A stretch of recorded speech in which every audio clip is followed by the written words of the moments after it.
तो ये 22 ਜਥੇਬੰਦੀਆਂ ਕਹੀਆਂ ਜਾਂਦੀਆਂ ਨੇ ਪਰ 22 ਹੈ ਨਹੀਂ ਹੈ ਕਿ ਇਹ ਬੀਜੇਪੀ ਤੇ ਆਰਐਸਐਸ ਦੇ ਹੱਥਾਂ 'ਚ ਖੇਡਣ ਵਾਲੀ ਗੱਲ ਸਾਨੂੰ ਲੱਗਦੀ ਹੈ। ਇਸ ਕਰਕੇ ਬੜੀ ਵੱਡੀ ਗੱਲ ਕਹਿ ਰਹੇ ਤੁਸੀਂ। ਜੋਗਿੰਦਰ ਯਾਦਵ ਖੇਡ ਰਹੇ ਨੇ ਬੀਜੇਪੀ ਤੇ ਆਰਐਸਐਸ ਦੇ ਹੱਥਾਂ।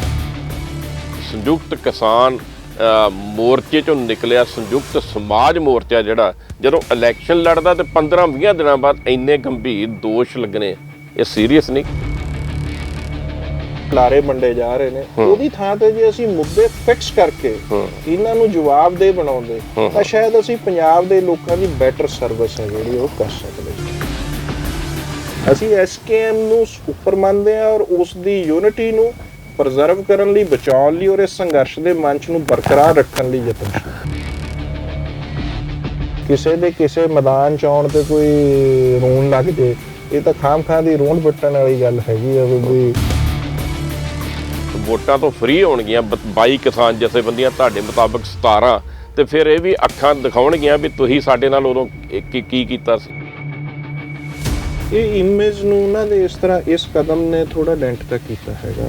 ਇਸੇ ਕਰਕੇ ਅਸੀਂ ਉਹਨਾਂ ਦੇ ਸਭ ਤੋਂ ਚੰਗੇ ਸ਼ੁਭ ਚਿੰਤਕਾਂ 'ਚ ਹੋਣ ਕਰਕੇ ਅਸੀਂ ਉਹਨਾਂ ਨੂੰ ਐਡਵਾਈਸ ਕੀਤੀ ਸੀ ਵੀ ਆਪਾਂ ਵਾਪਸ ਆ ਜਾਈਏ। ਕਿਸਾਨੀ ਅੰਦੋਲਨ ਨੇ ਦੁਨੀਆ ਭਰ 'ਚ ਸੰਘਰਸ਼ਸ਼ੀਲ ਲੋਕਾਂ ਨੂੰ ਕਈ ਨਵੀਆਂ ਸੇਧਾਂ ਦਿੱਤੀਆਂ।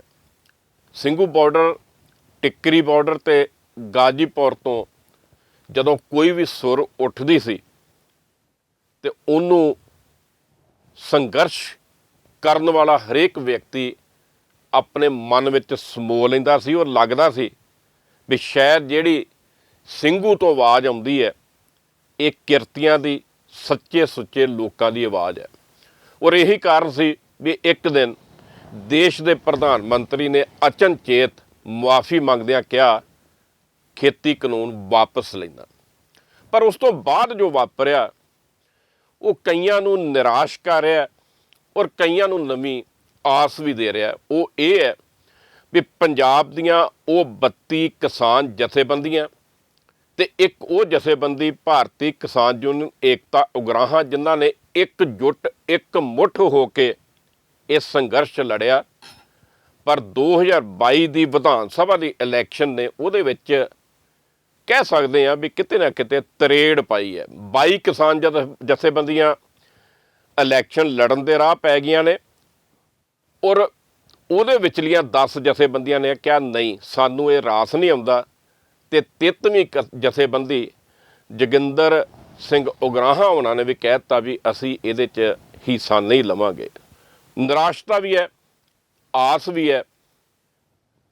ਕਿਉਂ ਹੈ ਇਹ ਸਾਰਾ ਕੁਛ, ਇਹਦੇ ਬਾਰੇ ਗੱਲ ਕਰਾਂਗੇ ਆਪਣਾ।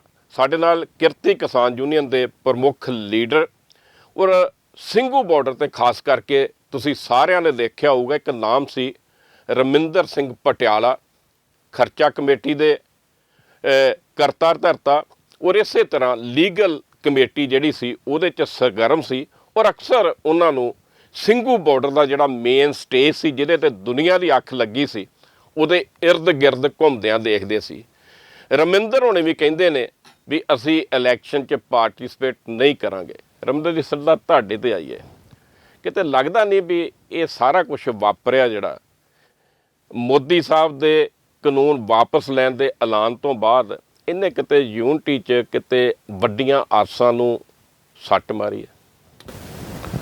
ਬਿਨਾਂ ਸ਼ੱਕ ਇਸ ਨੇ ਸੰਯੁਕਤ ਕਿਸਾਨ ਮੋਰਚੇ ਦੇ ਸਾਹਮਣੇ ਇਹਦੀ ਏਕਤਾ ਦਾ ਸੰਕਟ ਤਾਂ ਖੜਾ ਕੀਤਾ ਹੈਗਾ ਹੈ। ਅਸੀਂ ਇਸ ਏਕਤਾ ਨੂੰ ਬਚਾਉਣ ਲਈ ਵੀ ਯਤਨਸ਼ੀਲ ਹੈਗੇ ਹਾਂ ਕਿਉਂਕਿ ਇਹ ਮੋਰਚਾ ਜਦੋਂ ਬਣਿਆ ਸੀ ਸੰਯੁਕਤ ਕਿਸਾਨ ਮੋਰਚਾ, ਇਹ ਅਲੱਗ-ਅਲੱਗ ਵਿਚਾਰਾਂ ਦੇ ਲੋਕਾਂ ਦਾ ਸਮੂਹ ਸੀ। ਜੇ ਇੱਕ ਥਾਂ ਇਕੱਠੇ ਹੋਏ ਸੀ ਤਾਂ ਹੀ ਲੋਕਾਂ ਦਾ ਇਹਦੇ 'ਤੇ ਵਿਸ਼ਵਾਸ ਵਧਿਆ ਸੀ, ਤਾਂ ਹੀ ਐਡੀ ਵੱਡੀ ਮੂਵਮੈਂਟ ਖੜੀ ਹੋਈ। ਇਹਦੇ 'ਚ ਅਲੱਗ-ਅਲੱਗ ਰੁਝਾਨ ਸੀ ਔਰ ਇਹ ਕਾਮਨ ਮਿਨੀਮਮ ਪ੍ਰੋਗਰਾਮ ਜਿਹਨੂੰ ਕਹਿੰਦੇ ਹੁੰਦੇ ਨੇ ਕਿ ਕੁਝ ਕਿਸਾਨ ਮੰਗਾਂ 'ਤੇ ਇਕੱਤਰ ਹੋਏ ਸੀ। ਜਦੋਂ ਲੰਮਾ ਮੋਰਚਾ ਚੱਲਿਆ ਤਾਂ ਇਸਨੇ ਥੋੜ੍ਹਾ ਜਿਹਾ ਜਿਹਨੂੰ ਕਹੀਏ ਕਿ ਇੱਕ ਥੋੜ੍ਹੀ ਇਹਦਾ ਇੱਕ ਸਿਆਸੀ ਕਿਰਦਾਰ ਵੀ ਜਿਹੜਾ ਉਹ ਬਣਿਆ ਜਦੋਂ ਪਨਿਸ਼ ਬੀਜੇਪੀ ਦਾ ਇੱਕ ਸਲੋਗਨ ਹੈ ਜਿਹੜਾ ਉਹ ਰੇਸ ਕੀਤਾ ਗਿਆ ਤਾਂ ਉਹ ਮੂਵਮੈਂਟ ਦੀ ਲੋੜ 'ਚੋਂ ਸਾਰਾ ਕੁਝ ਖੜਾ ਕੀਤਾ ਗਿਆ। ਲਾਰਜਲੀ ਇਹ ਇਕਨੋਮਿਕ ਡਿਮਾਂਡਸ ਦੇ ਉੱਪਰ ਇੱਕ ਲਿਮਟਿਡ ਪ੍ਰੋਗਰਾਮ ਦੇ ਉੱਪਰ ਇੱਕ ਮੋਰਚਾ ਸੀ। ਅਲੱਗ-ਅਲੱਗ ਵਿਚਾਰਾਂ ਦੇ ਲੋਕ ਸੀ ਔਰ ਉਹਨਾਂ ਦੀ ਆਪਣੇ ਉਹ ਸਾਰੇ ਪ੍ਰੋਗਰਾਮ ਹੈਗੇ ਨੇ, ਫੁੱਲ ਫਲੈਜ ਹੈਗੇ ਨੇ ਔਰ ਉਹਨੂੰ ਰਿਸਪੈਕਟ ਕਰਨਾ ਚਾਹੀਦਾ। ਔਰ ਅਸੀਂ ਤਾਂ ਇਸ ਸੰਯੁਕਤ ਕਿਸਾਨ ਮੋਰਚੇ ਦੇ ਮੰਚ ਨੂੰ ਬਚਾਉਣ ਲਈ ਲਗਾਤਾਰ ਯਤਨਸ਼ੀਲ ਆ, ਜਿਹਦੇ ਪ੍ਰਤੀ ਅੱਜ ਇੱਕ ਲੋਕਾਂ 'ਚ ਜਿਵੇਂ ਮਹਿਸੂਸ ਹੋ ਰਿਹਾ ਕਿ ਸ਼ਾਇਦ ਇਹ ਹੁਣ ਖਿੰਡ ਜਾਏਗਾ। ਸਾਡੀ ਦਿਸ ਵੀ ਰਿਹਾ ਨਾ, ਲੋਕ ਵੀ ਕੀ ਕਰਨ। ਅਸੀਂ ਕੋਸ਼ਿਸ਼ 'ਚ ਬਦਸਤੂਰ ਕੋਸ਼ਿਸ਼ 'ਚ ਇਸ ਗੱਲ ਲਈ। ਅਸੀਂ ਜਿਹੜਾ 15 ਤਰੀਕ ਨੂੰ ਵੀ ਈਵਨ ਜੋ ਪਹਿਲੇ ਕੁਝ ਸਾਥੀ ਜਿਹੜੇ ਇਲੈਕਸ਼ਨ ਪ੍ਰੋਸੈਸ 'ਚ ਗਏ ਨੇ, ਤੋ ਇਹ 22 ਜਥੇਬੰਦੀਆਂ ਕਹੀਆਂ ਜਾਂਦੀਆਂ ਨੇ ਪਰ 22 ਹੈ ਨਹੀਂ, ਇਹ 22 ਤੋਂ ਘੱਟ ਨੇ, 22 ਤੋਂ ਵੀ ਘੱਟ ਨੇ। ਤੋ ਇਸ ਕਰਕੇ ਇਹ ਜਿਹੜੇ ਗਏ ਨੇ ਅਸੀਂ ਤਾਂ ਉਹਨਾਂ ਨੂੰ ਵੀ ਅਪੀਲ ਕੀਤੀ ਸੀ ਕਿ ਉਹ ਆਪਣਾ ਫੈਸਲਾ ਰੀਕਨਸੀਡਰ ਕਰਨ, ਕਿਉਂਕਿ ਇਹ ਸਾਨੂੰ ਲੱਗਦਾ ਸੀ ਜ਼ਿਆਦਾ ਕਾਹਲੀ ਦਾ ਫੈਸਲਾ ਬਿਨਾਂ ਕਿਸੇ ਪ੍ਰੋਗਰਾਮ ਤੋਂ ਉਹ ਉੱਤਰ ਗਏ ਨੇ। ਤੇ ਜਿਹੜੇ ਦੂਜੇ ਸਾਥੀ ਨੇ ਜਿਨ੍ਹਾਂ ਨੇ ਹੁਣ 15 ਤਰੀਕ ਨੂੰ ਇੱਕ ਪੁਸ਼ ਕੀਤਾ ਆ ਕਿ 22 ਜਥੇਬੰਦੀਆਂ ਨੂੰ ਕੱਢ ਦਿੱਤਾ ਹੈ, ਤੋ ਅਸੀਂ ਤਾਂ ਉਸ ਫੈਸਲੇ ਨਾਲ ਵੀ ਨਹੀਂ ਸਹਿਮਤ। ਕਿਰਤੀ ਕਿਸਾਨ ਯੂਨੀਅਨ ਨੇ ਆਪਣਾ ਇਸ ਫੈਸਲੇ ਸੰਯੁਕਤ ਕਿਸਾਨ ਮੋਰਚੇ ਦੀ ਗੱਲ ਕਰ ਰਹੇ ਤੁਸੀਂ? ਹਾਂਜੀ, ਜਿੰਨੇ ਫੈਸਲਾ ਕੀਤਾ ਵੀ ਜਿਹੜੀਆਂ 22 ਜਥੇਬੰਦੀਆਂ ਚੋਣਾਂ ਚਾਹੀਆਂ ਉਹਨਾਂ ਨੂੰ 4 ਮਹੀਨੇ ਲਈ ਦੂਰ ਕਰਤਾ, ਤੁਸੀਂ ਸਹਿਮਤ ਨਹੀਂ ਉਹਦੇ ਨਾਲ? ਅਸੀਂ ਉਸ ਫੈਸਲੇ ਨਾ ਤੁਸੀਂ ਇਲੈਕਸ਼ਨ ਲੜਨ ਨਾਲ ਸਹਿਮਤ ਰਹੇ, ਨਾ ਉਹਦੇ ਨਾਲ, ਇਹ ਕੀ ਗੱਲ ਬਣੀ?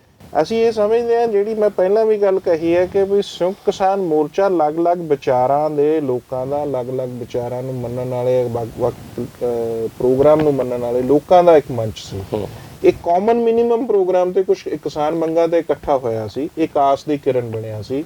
ਮੋਦੀ ਸਰਕਾਰ ਦੇ ਖਿਲਾਫ ਸੰਘਰਸ਼ ਦਾ ਇੱਕ ਰੀਅਲ, ਜਿਹਨੂੰ ਕਹਿੰਦੇ ਰੀਅਲ ਆਪੋਜੀਸ਼ਨ ਦੇ ਰੂਪ 'ਚ ਸਾਹਮਣੇ ਆਇਆ ਸੀ ਔਰ ਸਾਨੂੰ ਇਹਦੀ ਇਹ ਮਿਨੀਮਮ ਏਕਤਾ ਜੋ ਮੰਗਾਂ ਦੇ ਉੱਪਰ ਸੀ ਔਰ ਬਾਕੀ ਸਾਰਿਆਂ ਦੇ ਪੋਲੀਟੀਕਲ ਪ੍ਰੋਗਰਾਮ ਸੀ ਜਾਂ ਆਪਣੀ ਜਿਹੜੀ ਫਰੀडम ਦੀ, ਉਹਨੂੰ ਰਿਸਪੈਕਟ ਕਰਦੇ ਹੋਏ ਇਸ ਨੂੰ ਬਰਕਰਾਰ ਰੱਖਣਾ ਚਾਹੀਦਾ ਸੀ।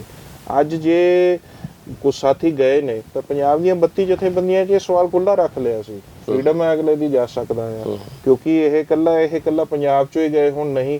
ਇਸ ਤੋਂ ਪਹਿਲਾਂ ਵੀ ਜਿਹੜੀ ਟੋਟਲ ਸੰਯੁਕਤ ਕਿਸਾਨ ਮੋਰਚੇ ਦੀ ਟੀਮ ਆ ਉਹਦੇ 'ਚ 9 ਮੈਂਬਰ ਕੋਆਰਡੀਨੇਸ਼ਨ ਕਮੇਟੀ ਦੇ ਵਿੱਚੋਂ ਦੀ ਰਾਕੇਸ਼ ਟਕੈਤ 2 ਵਾਰੀ ਇਲੈਕਸ਼ਨ ਲੜ ਚੁੱਕੇ ਨੇ। ਓਕੇ। ਹਨਨ ਮੁੱਲਾ ਜੀ 8 ਟਾਈਮ ਦੇ ਐਮਪੀ ਰਹੇ ਨੇ। ਜੋਗਿੰਦਰ ਯਾਦਵ ਆਪ ਦੀ ਇੱਕ ਟਾਈਮ ਫਾਰਮੇਸ਼ਨ ਦੇ ਵਿੱਚ ਸੀਗੇ ਔਰ ਉਸ ਤੋਂ ਬਾਅਦ ਚੋਂ ਹਰਿਆਣੇ ਚੋਂ ਮੈਂਬਰ ਪਾਰਲੀਮੈਂਟ ਦੀ ਇਲੈਕਸ਼ਨ ਲੜ ਚੁੱਕੇ ਨੇ। ਠੀਕ ਹੈ, ਸੋ ਮੈਨੀ ਥਿੰਗਸ ਨੇ। ਹੁਣ ਵੀ ਫਿਰ ਉਹੀ ਵਿਰੋਧ ਕਰ ਰਹੇ ਨੇ ਹੈ। ਹੁਣ ਵੀ ਲਖੀਮਪੁਰ ਖੀਰੀ 'ਚ ਜਿਹੜੇ ਤੇਜਿੰਦਰ ਵਿਰਕ ਭਾਜੀ ਨੇ, ਜਿਨ੍ਹਾਂ ਨੂੰ ਉਦੋਂ ਟਾਰਗੇਟ ਕੀਤਾ ਗਿਆ ਸੀ ਅਖਿਲੇਸ਼ ਨਾਲ ਮੰਚ ਦੇ ਉੱਪਰ ਨੇ। ਉਹ ਅੱਛਾ, ਤੁਸੀਂ ਜੇ ਸਿਰਫ ਇਸ ਤਰ੍ਹਾਂ ਲੋਕਾਂ ਨੂੰ ਪਾਸੇ ਕਰੋਗੇ ਜਿਨ੍ਹਾਂ ਨੇ ਕਿਸਾਨ ਮੂਵਮੈਂਟ ਲਈ ਕੁਝ ਕੰਟਰੀਬਿਊਟ ਕੀਤਾ, ਤਾਂ ਸੰਯੁਕਤ ਕਿਸਾਨ ਮੋਰਚੇ ਨੂੰ ਕਮਜ਼ੋਰ ਕਰਨ ਦੀ ਪੋਜੀਸ਼ਨ ਹੋਊਗੀ। ਇਹ ਬੀਜੇਪੀ ਤੇ ਆਰਐਸਐਸ ਦੇ ਹੱਥਾਂ 'ਚ ਖੇਡਣ ਵਾਲੀ ਗੱਲ ਸਾਨੂੰ ਲੱਗਦੀ ਹੈ। ਇਸ ਕਰਕੇ ਬੜੀ ਵੱਡੀ ਗੱਲ ਕਹਿ ਰਹੇ ਤੁਸੀਂ, ਜੋਗਿੰਦਰ ਯਾਦਵ ਖੇਡ ਰਹੇ ਨੇ ਬੀਜੇਪੀ ਤੇ ਆਰਐਸਐਸ ਦੇ ਹੱਥਾਂ 'ਚ। ਜਿਨ੍ਹਾਂ ਲੋਕਾਂ ਨੇ ਵੀ ਇਸ ਫੈਸਲੇ ਨੂੰ ਪੁਸ਼ ਕੀਤਾ, ਜੇ ਜੋਗਿੰਦਰ ਯਾਦਵ ਹੋਣਾ ਨੇ ਜਾਂ ਟਕੈਤ ਹੋਣਾ ਨੇ ਜਾਂ ਇਹਨਾਂ ਲੋਕਾਂ ਨੇ ਇਹ ਜੇ ਫੈਸਲਾ ਪੁਸ਼ ਕੀਤਾ, ਇਹਦੇ 'ਚ ਉਗਰਾਹਾਂ ਸਾਹਿਬ ਵੀ ਉਦੋਂ ਪ੍ਰੈਜ਼ੀਡੀਅਮ 'ਚ ਸੀਗੇ, ਡਾਕਟਰ ਦਰਸ਼ਨਪਾਲ ਹੋਣਾ ਦੀ ਵੀ ਪੋਜੀਸ਼ਨ ਸੀ। ਓਕੇ। ਤਾਂ ਇਸ ਪੋਜੀਸ਼ਨ ਨਹੀਂ, ਇਹਨਾਂ ਸਾਰੇ ਵੱਡੇ ਚਿਹਰਿਆਂ ਨੂੰ ਤੁਸੀਂ ਕਹਿੰਦੇ ਜੇ ਵੀ ਇਹ ਬੀਜੇਪੀ ਤੇ ਆਰਐਸ ਦਾ ਏਜੰਡਾ ਜਿਹੜਾ ਉਹ ਲਾਗੂ ਕਰ ਰਹੇ, ਜਾਣੇ ਅਣਜਾਣੇ ਇਸ ਗੱਲ 'ਚ ਸਾਨੂੰ ਲੱਗਦਾ ਕਿ ਵੀ ਇਹ ਭੁਗਤ ਗਏ ਨੇ, ਕਿਉਂਕਿ ਤੁਹਾਨੂੰ ਕੋਈ ਨਾ ਕੋਈ ਵਿਧਾਨ ਜਾਂ ਨਿਯਮ ਬਣਾਉਣਾ ਪਊਗਾ। ਅਸੀਂ ਇਹ ਸੰਯੁਕਤ ਕਿਸਾਨ ਮੋਰਚੇ ਨੇ ਕੋਈ ਕਿਸੇ ਨੂੰ ਪੋਲੀਟੀਕਲ ਗੁਲਾਮ ਨਹੀਂ ਬਣਾਇਆ ਹੈ। ਅਸੀਂ ਮਿਨੀਮਮ ਪ੍ਰੋਗਰਾਮ ਤੇ ਇਕੱਠੇ ਹਾਂ। ਇਸ ਪ੍ਰੋਗਰਾਮ ਤੇ ਇਕੱਠੇ ਹੋਏ ਲੋਕਾਂ ਲਈ ਆਸ ਵੀ ਤਾਂ ਹੀ ਬਣੀ ਸੀ ਵੀ ਸਾਰੇ ਇੱਕ ਥਾਂ ਇਕੱਠੇ ਹੋਏ। ਮਤਲਬ ਜੀ ਬਹੁਤ ਵੱਡੀ ਗੱਲ ਕਰ ਰਹੇ ਜੀ, ਬਿਲਕੁਲ ਉਹ ਗੱਲ ਚੋਂ ਗੱਲ ਨਿਕਲਦੀ ਹੈ। ਜੇ ਆਪਾਂ ਕਹੀਏ ਦਰਸ਼ਨਪਾਲ, ਜੇ ਆਪਾਂ ਕਹੀਏ ਜੋਗਿੰਦਰ ਸਿੰਘ ਉਗਰਾਹਾਂ, ਹਨਨ ਮੁੱਲਾ ਜਾਂ ਟਕੈਤ ਸਾਹਿਬ ਜਾਂ ਇਸੇ ਤਰ੍ਹਾਂ ਜੋਗਿੰਦਰ ਯਾਦਵ, ਇਹ ਤਾਂ ਕਹਿ ਨਹੀਂ ਸਕਦੇ ਵੀ ਗੈਰ ਸਿਆਸੀ ਨੇ। ਬਿਨਾਂ ਸ਼ੱਕ ਇਹਦੇ 'ਚ ਦੇਖੋ ਸਿਆਸੀ ਗੈਰ ਸਿਆਸੀ ਦਾ ਤਾਂ ਸਵਾਲ ਹੀ ਨਹੀਂ। ਸੰਯੁਕਤ ਕਿਸਾਨ ਮੋਰਚੇ 'ਚ ਜਿੰਨੀਆਂ ਵੀ ਤਾਕਤਾਂ ਹੈਗੀਆਂ ਨੇ, ਜੇ ਉਹ ਕਹਿਣ ਵੀ ਇਹ ਕੋਈ ਮੋਰਚਾ ਗੈਰ ਸਿਆਸੀ ਮੋਰਚਾ ਆ, ਇਹ ਗੱਲ ਹੀ ਨਹੀਂ। ਜਦੋਂ ਅਸੀਂ ਡਿਫੀਟ ਬੀਜੇਪੀ ਪਨਿਸ਼ ਬੀਜੇਪੀ ਦਾ ਸਲੋਗਨ ਦਿੰਨੇ ਆ, ਬਿਲਕੁਲ, ਤਾਂ ਇਹ ਆਪਣੇ ਆਪ 'ਚ ਇਹ ਇਸ ਤਰ੍ਹਾਂ ਨਹੀਂ ਹੈ। ਅਸੀਂ ਇਕਨੋਮਿਕ ਡਿਮਾਂਡਸ ਦੇ ਉੱਪਰ ਇਕੱਠੇ ਹੋਏ ਕੁਝ ਲੋਕ ਆ ਜਿਨ੍ਹਾਂ ਨੇ ਇਸ ਮੋਰਚੇ ਦੀ ਕੋਈ ਇੱਕ ਸੀਮਾਵਾਂ ਬਣਾਈਆਂ ਜਾਂ ਕੁਝ ਨਿਯਮ ਬਣਾਏ ਕਿ ਇਹਨਾਂ ਨੂੰ ਰਿਸਪੈਕਟ ਕੀਤਾ ਜਾਵੇ ਤਾਂ ਜੋ ਇਹ ਯੂਨਿਟੀ ਬਰਕਰਾਰ ਰਹੇ। ਹੁਣ ਜੇ ਉਸ 'ਚ 22 ਜਿਨ੍ਹਾਂ ਨੂੰ ਤੁਸੀਂ 22 ਕਹਿੰਦੇ, ਮੇਰੇ ਮੁਤਾਬਕ ਉਹ ਘੱਟ ਹੈ। ਕਿੰਨੇ ਨੇ? ਉਹ 17 ਜਾਂ 18 ਨੇ। ਬਾਈ ਗॉड। ਠੀਕ ਹੈ। ਅੱਛਾ, ਜੇ ਉਹ ਕੁਝ ਲੋਕ ਉਸ ਪਾਸੇ ਨੂੰ ਗਏ ਨੇ ਤਾਂ ਇਸ ਦਾ ਕੋਈ ਨਿਯਮ ਜਾਂ ਕੋਈ ਵਿਧਾਨ ਬਣਾਉਣੇ ਚਾਹੀਦੇ ਸੀ। ਸਿਰਫ ਇਸ ਕਰਕੇ ਕੱਢ ਦੇਣਾ ਵੀ ਤੁਸੀਂ ਇਲੈਕਸ਼ਨ 'ਚ ਗਏ ਹੋ 4 ਮਹੀਨੇ ਲਈ, ਇਹ ਇਸ ਮੋਰਚੇ ਦੀ ਯੂਨਿਟੀ ਨੂੰ, ਇਸ ਲੜਾਈ ਦਾ ਮੰਚ ਨੂੰ ਕਮਜ਼ੋਰ ਕਰੂਗਾ। ਇਹ ਬੀਜੇਪੀ ਪਹਿਲਾਂ ਬਾਹਰੋਂ ਦੀ ਕੋਸ਼ਿਸ਼ ਕਰਦੀ ਰਹੀ। ਨਹੀਂ, ਇਹ ਅਣਜਾਣਪੁਣੇ 'ਚ ਕਮਜ਼ੋਰ ਕਰਨ ਦੀ ਗੱਲ ਚੱਲ ਰਹੀ ਜਾਂ ਮਿੱਥ ਕੇ ਚੱਲ ਰਹੀ ਹੈ? ਇਹ ਆਉਣ ਵਾਲੇ ਸਮੇਂ 'ਚ ਸਾਹਮਣੇ ਆ ਜਾਊਗਾ। ਸਾਨੂੰ ਲੱਗਦਾ ਜਾਣੇ ਜਾਂ ਅਣਜਾਣੇ ਇਹ ਖੇਡ ਹੋਈ ਹੈ। ਔਰ ਜਿਹੜਾ ਸੰਯੁਕਤ ਕਿਸਾਨ ਮੋਰਚੇ 'ਚ ਇੱਕ ਕੰਪੋਜੀਸ਼ਨ ਜਿਹੜੀ ਆਲ ਇੰਡੀਆ ਕਿਸਾਨ ਸੰਘਰਸ਼ ਕੋਆਰਡੀਨੇਸ਼ਨ ਕਮੇਟੀ ਵੱਲੋਂ ਆਉਂਦੀ ਹੈ, ਇਸ ਤੋਂ ਬਾਅਦ 'ਚ ਉਹਦੇ ਵੀ ਵਰਕਿੰਗ ਗਰੁੱਪ ਦੀ ਮੀਟਿੰਗ ਹੋਈ ਹੈ ਔਰ ਉਸਨੇ ਵੀ ਇਹ ਸਾਡੇ ਵਾਲੀ ਪੋਜੀਸ਼ਨ ਹੀ ਲਿੱਤੀ ਹੈ ਕਿ ਰੀਕਨਸੀਡਰ ਕਰਨੀ ਚਾਹੀਦੀ ਹੈ ਐਸਕੇਐਮ ਨੂੰ। ਫਿਰ ਮੈਨੂੰ ਔਰ ਮੈਂ ਤੁਹਾਨੂੰ ਸਿਰਫ ਇੰਨੀ ਗੱਲ ਕਹਿਣੀ ਚਾਹੁੰਦਾ ਕਿ ਦੋ ਚਿਹਰੇ ਉਹਦੇ 'ਚ ਮਹੱਤਵਪੂਰਨ ਜਿਹੜੇ ਉਸ 'ਚੋਂ ਆਉਂਦੇ ਨੇ, ਉਹਨਾਂ 'ਚ ਡਾਕਟਰ ਦਰਸ਼ਨਪਾਲ ਤੇ ਜੋਗਿੰਦਰ ਯਾਦਵ ਨੇ। ਉਹਨਾਂ ਦੀ ਪੋਜੀਸ਼ਨ ਉੱਥੇ ਕੋਈ ਬਚੀ ਨਹੀਂ ਹੈ ਇਸ ਗੱਲੋਂ, ਕਿਉਂਕਿ ਤੁਸੀਂ ਇੱਕ ਥਾਂ ਹੋਰ ਪੋਜੀਸ਼ਨ ਲੈਣੇ, ਇੱਕ ਥਾਂ ਤੁਸੀਂ ਮਤਲਬ ਰੀਕਨਸੀਡਰ ਕਰਨ ਦੀ ਗੱਲ ਕਰਦੇ ਆ। ਤਾਂ ਇਹ ਫੈਸਲਾ ਬਿਲਕੁਲ ਕਾਹਲੀ ਚ ਲਿੱਤਾ ਗਿਆ ਫੈਸਲਾ ਸੀ। ਇਹ ਉਮੀਦ ਹੈ ਕਿ ਸੰਯੁਕਤ ਕਿਸਾਨ ਮੋਰਚਾ ਨੂੰ ਜਲਦੀ ਰੀਕਨਸੀਡਰ ਕਰਕੇ ਕੋਈ ਨਿਯਮ ਬਣਾਊਗਾ। ਤੁਸੀਂ ਅੱਜ ਤਜਿੰਦਰ ਵਿਰਕ ਨੂੰ ਇਸੇ ਤਰ੍ਹਾਂ ਕਿੱਕ ਆਊਟ ਨਹੀਂ ਕਰ ਸਕਦੇ, ਤੁਸੀਂ ਰਾਕੇਸ਼ ਟਕੈਤ ਨੂੰ ਇਸ ਤਰ੍ਹਾਂ ਕਿੱਕ ਆਊਟ ਨਹੀਂ ਕਰ ਸਕਦੇ, ਠੀਕ ਹੈ? ਤੁਸੀਂ ਅੱਜ ਹਰਮੀਤ ਕਾਦੀਆਂ ਜਾਂ ਮਨਜੀਤ ਸਿੰਘ ਰਾਏ ਜਾਂ ਬਲਬੀਰ ਸਾਹਿਬ ਨੂੰ ਇਸੇ ਤਰ੍ਹਾਂ ਕਿੱਕ ਆਊਟ ਨਹੀਂ ਕਰ ਸਕਦੇ। ਇਹਦੇ 'ਚ ਕੁਝ ਲੋਕ ਬਾਈਕਾਟ, ਇਲੈਕਸ਼ਨ ਬਾਈਕਾਟ ਦੇ ਟ੍ਰੈਂਡ ਵਾਲੇ ਨੇ, ਕੁਝ ਲੋਕ ਅਲੱਗ-ਅਲੱਗ ਵਿਚਾਰਾਂ ਦੇ ਹੋਰ ਨੇ। ਸਿਰਫ ਵੀ ਜੇ ਅਸੀਂ ਸਮਝੀਏ ਵੀ ਬਾਈਕਾਟ ਵਾਲਿਆਂ ਦੀ ਜਿਹੜੀ ਇਹ ਮੋਰਚਾ ਬਣਿਆ ਹੀ ਤਾਂ ਸੀ, ਲੜਾਈ ਬਣੀ ਤਾਂ ਸੀ ਜਦੋਂ ਸਾਰੀਆਂ ਵਿਭਿੰਨਤਾਵਾਂ ਇਕੱਠੀਆਂ ਹੋ ਕੇ ਇੱਕ ਖੂਬਸੂਰਤ ਗੁਲਦਸਤਾ। ਇਹਨਾਂ ਮਤਲਬ ਸੰਯੁਕਤ ਕਿਸਾਨ ਮੋਰਚੇ ਦਾ ਉਹ ਵੀ ਫੈਸਲਾ ਗਲਤ ਸੀ ਜਦੋਂ ਗੁਰਨਾਮ ਚੜੂਨੀ ਹੁਣਾਂ ਨੇ ਕਿਹਾ ਸੀ ਵੀ ਪੰਜਾਬ ਮਿਸ਼ਨ ਮੈਂ ਇਲੈਕਸ਼ਨ ਲੜਾਂਗਾ, ਉਹਨਾਂ ਨੂੰ ਵੀ ਹਫ਼ਤੇ 10 ਦਿਨ ਲਈ ਮੁਅੱਤਲ ਕਰਤਾ ਸੀ। ਦੇਖੋ, ਇੱਕ ਚੀਜ਼ ਸੀਗੀ ਕਿ ਇੱਕ ਲੜਾਈ ਦਾ ਫੇਸ ਸੀ, ਉਸ ਫੇਸ 'ਚ ਪੰਜਾਬ 'ਚ ਅਸੀਂ ਇੱਕ ਡਿਫਰੈਂਟ ਪੋਜੀਸ਼ਨ ਫੇਸ ਕਰ ਰਹੇ ਸੀਗੇ ਕਿ ਮੋਰਚਾ ਕਮਜ਼ੋਰ ਨਾ ਹੋਵੇ ਦਿੱਲੀ ਦੀਆਂ ਬਰੂਹਾਂ ਤੇ ਬੈਠਾ। ਇਸ ਕਰਕੇ ਉਦੋਂ ਅਸੀਂ ਪੰਜਾਬ ਦੀਆਂ ਪੋਲੀਟੀਕਲ ਪਾਰਟੀਆਂ ਨੂੰ ਵੀ ਇਲੈਕਸ਼ਨ ਕੈਂਪੇਨ ਤੋਂ ਗੁਰੇਜ਼ ਕਰਨ ਦੀ ਅਪੀਲ ਕੀਤੀ। ਉਹ ਇੱਕ ਫੇਸ ਸੀ। ਉਸ ਫੇਸ 'ਚ ਚੜੂਨੀ ਸਾਹਿਬ ਜੇ ਗਏ ਤਾਂ ਉਹ ਮੋਰਚੇ ਦੇ ਲਈ ਮਹੱਤਵਪੂਰਨ ਸਵਾਲ ਸੀਗਾ ਵੀ ਕੀ ਇਹਦੇ ਨਾਲ ਲੜਾਈ ਕਮਜ਼ੋਰ ਹੁੰਦੀ ਹੈ ਜਾਂ ਅੱਗੇ। ਤੁਹਾਡਾ ਮਤਲਬ ਉਦੋਂ ਸੰਘਰਸ਼ ਚੱਲ ਰਿਹਾ ਸੀ। ਇੱਕ ਫੇਜ਼ ਓਵਰ ਹੋ ਗਿਆ। ਉਸ ਫੇਜ਼ ਦੇ ਓਵਰ ਹੋਣ ਤੋਂ ਬਾਅਦ ਜੋ ਕੁਝ ਲੋਕਾਂ ਨੇ ਕਦਮ ਲਿੱਤਾ, ਉਹਨਾਂ ਦੀ ਪੋਲੀਟੀਕਲ ਫਰੀडम ਹੈ। ਮੈਂ ਇਹ ਨਹੀਂ ਕਹਿੰਦਾ ਕਿ ਇਹ ਉਹਨਾਂ ਦਾ ਕੋਈ, ਕਿਉਂਕਿ ਜੇ ਕੋਈ ਇਲੈਕਸ਼ਨ ਲੜਨ ਚਲਾ ਗਿਆ ਤਾਂ ਕੋਈ ਕ੍ਰਾਈਮ ਨਹੀਂ ਕਰ ਰਿਹਾ।